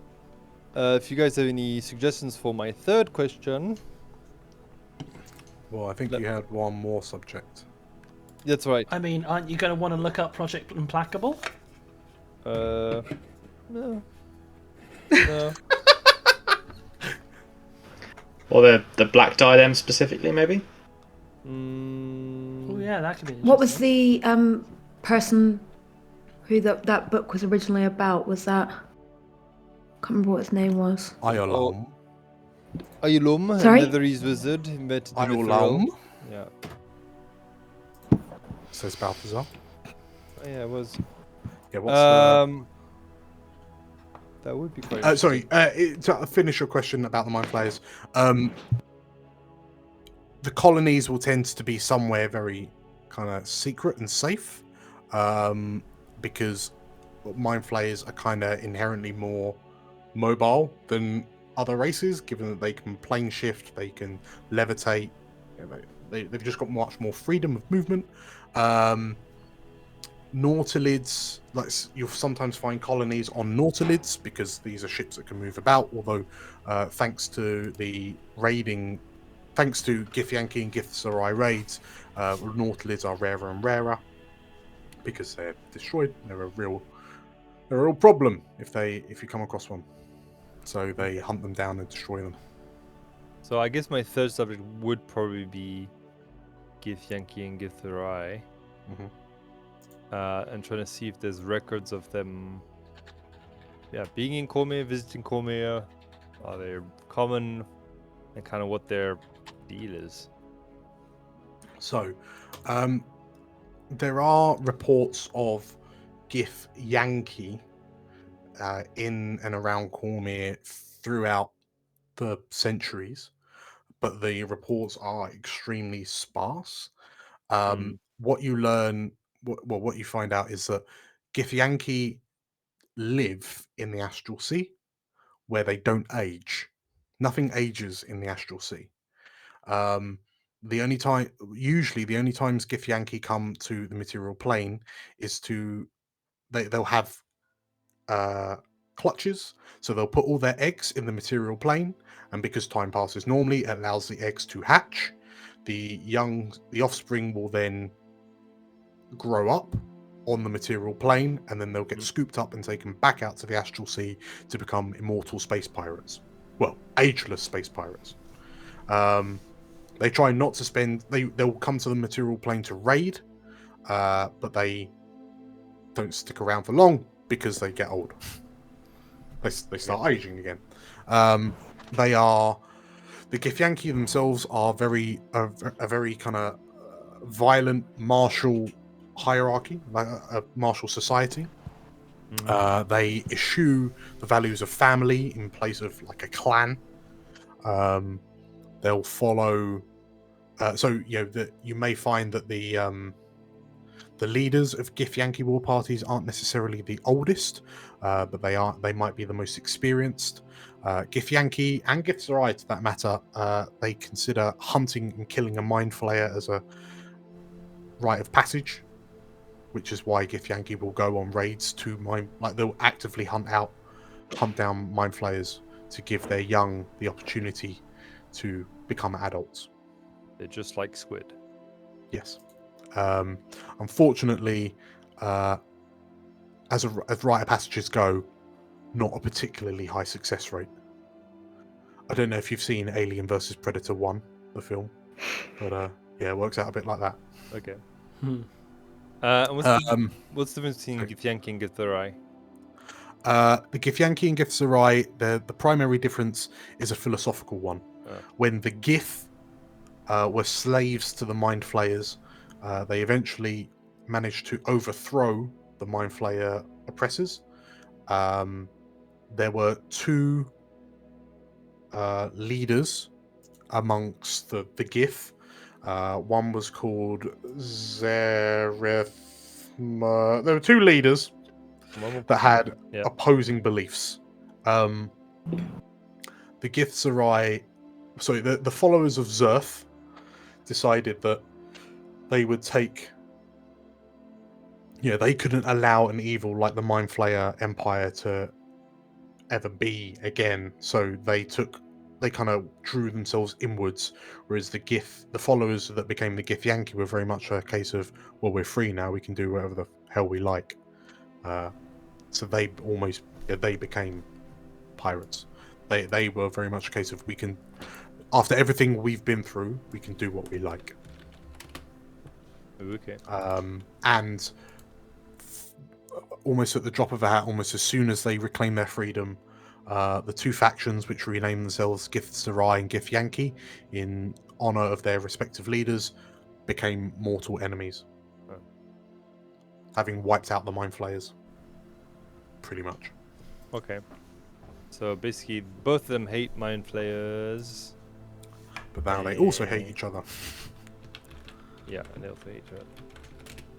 Yeah, so the Githyanki became martial, the Githzerai became monastic. The Githyanki live in the astral plane. They have an agreement with Tiamat, which allows them the use of young red dragons to aid them in battle. Oh, wait, hold on. The Githyanki or Githzerai? Githyanki. And Azarad is a... Githzerai. Oh, so the Githzerai are like the good Gith, and the Githyanki are like the... The Githzerai are Jedi. The Githzerai are Jedi, and the Githyanki are the Sith. Okay, gotcha. Monastic and kill everyone. Push your feelings down. Love no one. There can be no attachments. Okay. Only the Githyanki deal in absolutes. Yes. I gotcha. All right. So, the dragons we saw were Githyanki. What's the relationship with dragons? They're just like having the dragon Githyanki have forged a truce, a deal with Tiamat, the goddess of chromatic dragons, and for whatever reason, Tiamat has basically loaned the use of young red dragons to the Githyanki. The scholars in the books you're reading haven't really gotten close enough to find out why that's beneficial for the dragons, but yeah, the Githyanki are the Githyanki knights are trained in the riding of red dragons. Not scary at all. Okay. And then when the red dragons get older, they go off and do their own thing, and the Githyanki just get a new clutch of young red dragons in. Okay. All right. I think that's all my research. Hasn't really progressed us as to what we do next, but at least we have the info now if we need it. Sure. As you finish, like as you kind of put the book down and you're kind of mulling it all over, an old war wizard comes over, and his robes are sun bleached and old and frayed and tattered, and he's got some comfy shoes on, and he just kind of puts some books down, starts putting them back on the shelf, and he turns to you and, did you find what you were looking for? Yeah. Thanks for the books on the Githyanki. It's alright. I wouldn't have found it without you. I understand from your friend over there, and he says, pointing at Hiram, that you were doing a bit of soul searching. He said that you were a cleric of Helm, but you don't strike me as a Helmite. Sure, why not? He just shrugs, and there are so many gods out there in in the Pantheon. It would be a shame if you pledged to the wrong one, wouldn't it? Yeah, I guess so. I haven't really figured it out yet. He smiles, and you seem at home here in a library. Does knowledge bring you joy? Oh yeah, yeah. Like reading books, learning about magic, the origins of magic. And what were you before you were a follower of Helm? I guess I worked in an archive, in a library like this one. So, knowledge and information is it's part of your soul almost. It's your Maybe. life. The life I know, I guess. He the war wizard thinks for a moment, and like he goes over to a shelf and he kind of pulls out some books. He's just pulling out books at random. Oh no, putting it back. Oh no, oh maybe that one, yes. And he comes over and he stands and he looks at you, and like he's looking at the books, he's looking at you, and you no, and he's just kind of leafing through the books and putting them down. And he gets to the last one, and he looks at it, tilts his head, and he puts the book down on the table in front of you, spins it round, slides it towards you. Give that one a read, old boy. See what you think of that. Is it Bahamut and you? Because I read that one already. It's not. Interestingly, Bahamut's only a minor god nowadays. But no. Perhaps... And he just taps the book a couple of times. You might find something enlightening in there. Balthazar will have a look at the cover. Okay. And sort of like as you kind of look down at the book, look up, like this old man kind of just straightens his beard out a bit, kind of pulls his fingers through it, smiles at you, and adjusts his hat, and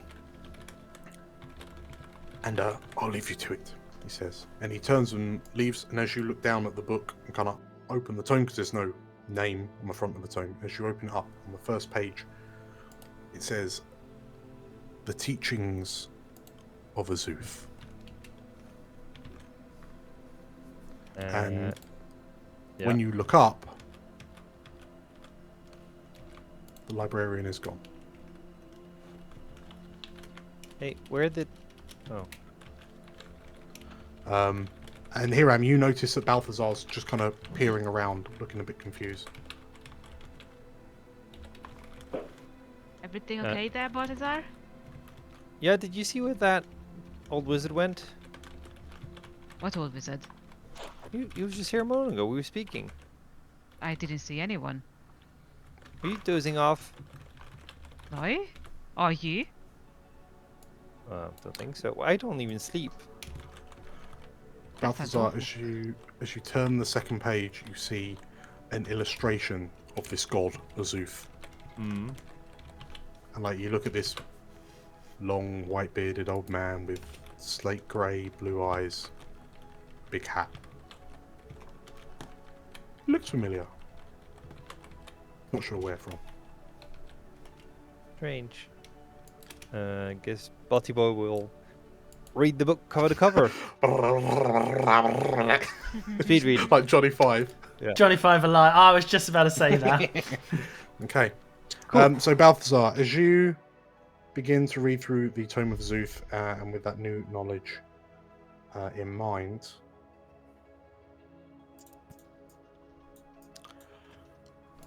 elsewhere in Suzail,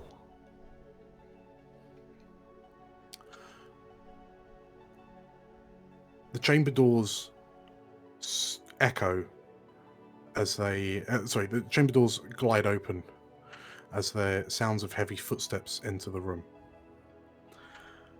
Ezred takes a deep breath as he takes the crown from his head, places it on the bust, the featureless bust in front of him, and he shrugs his shoulders as he rolls the cloak, the heavy cloak off his back, off his shoulders, and he takes a seat, a heavy breath escaping him as he He slumps.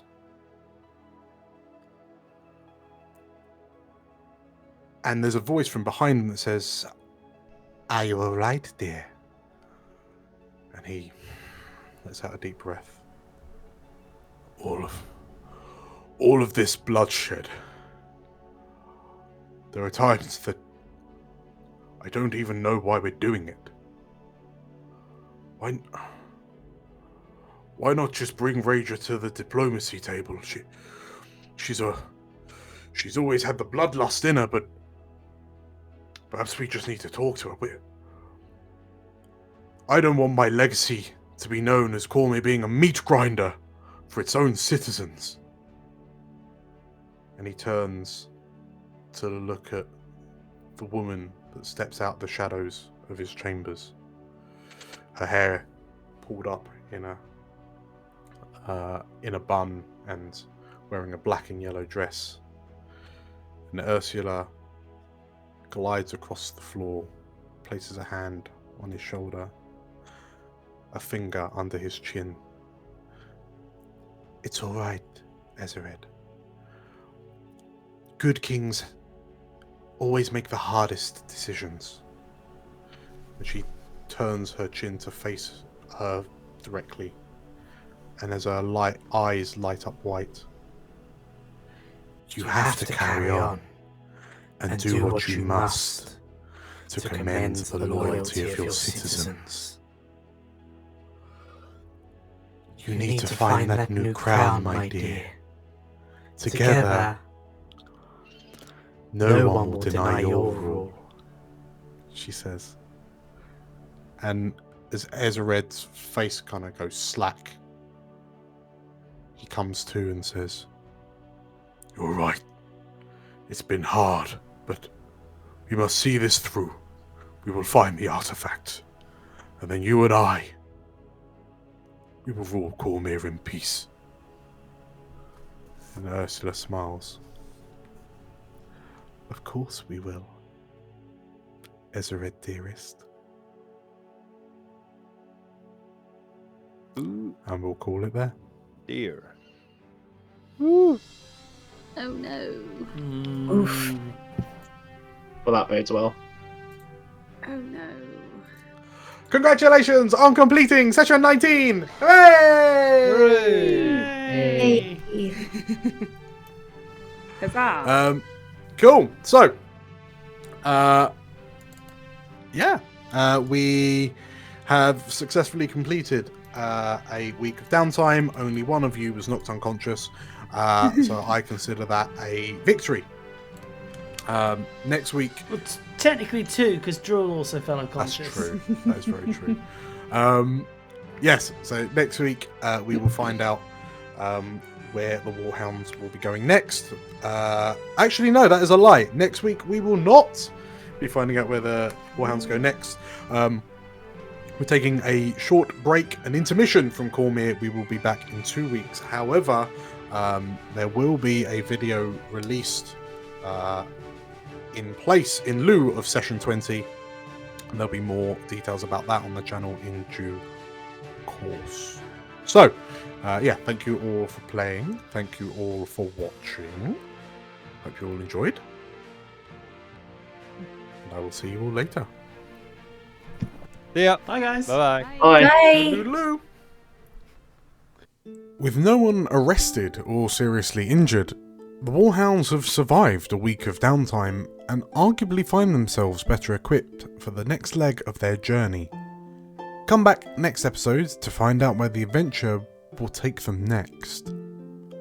If you like what we're doing here on the channel, please consider liking the video and commenting down below. You can catch the latest episode of Tavern Between Dimensions over on streaming platforms such as Spotify, Amazon Music and Apple Music, as well as weekly segments from that podcast here on the channel. We're working on some non-D&D content which will be released on the channel periodically, so keep an eye out for that. If you're interested in more Explorers of Elsewhere content, you can find another video here. And you should hit the subscribe button here, as well as the bell to be notified of any new releases when they go live. Thank you all for watching, and as always, may the realms endure.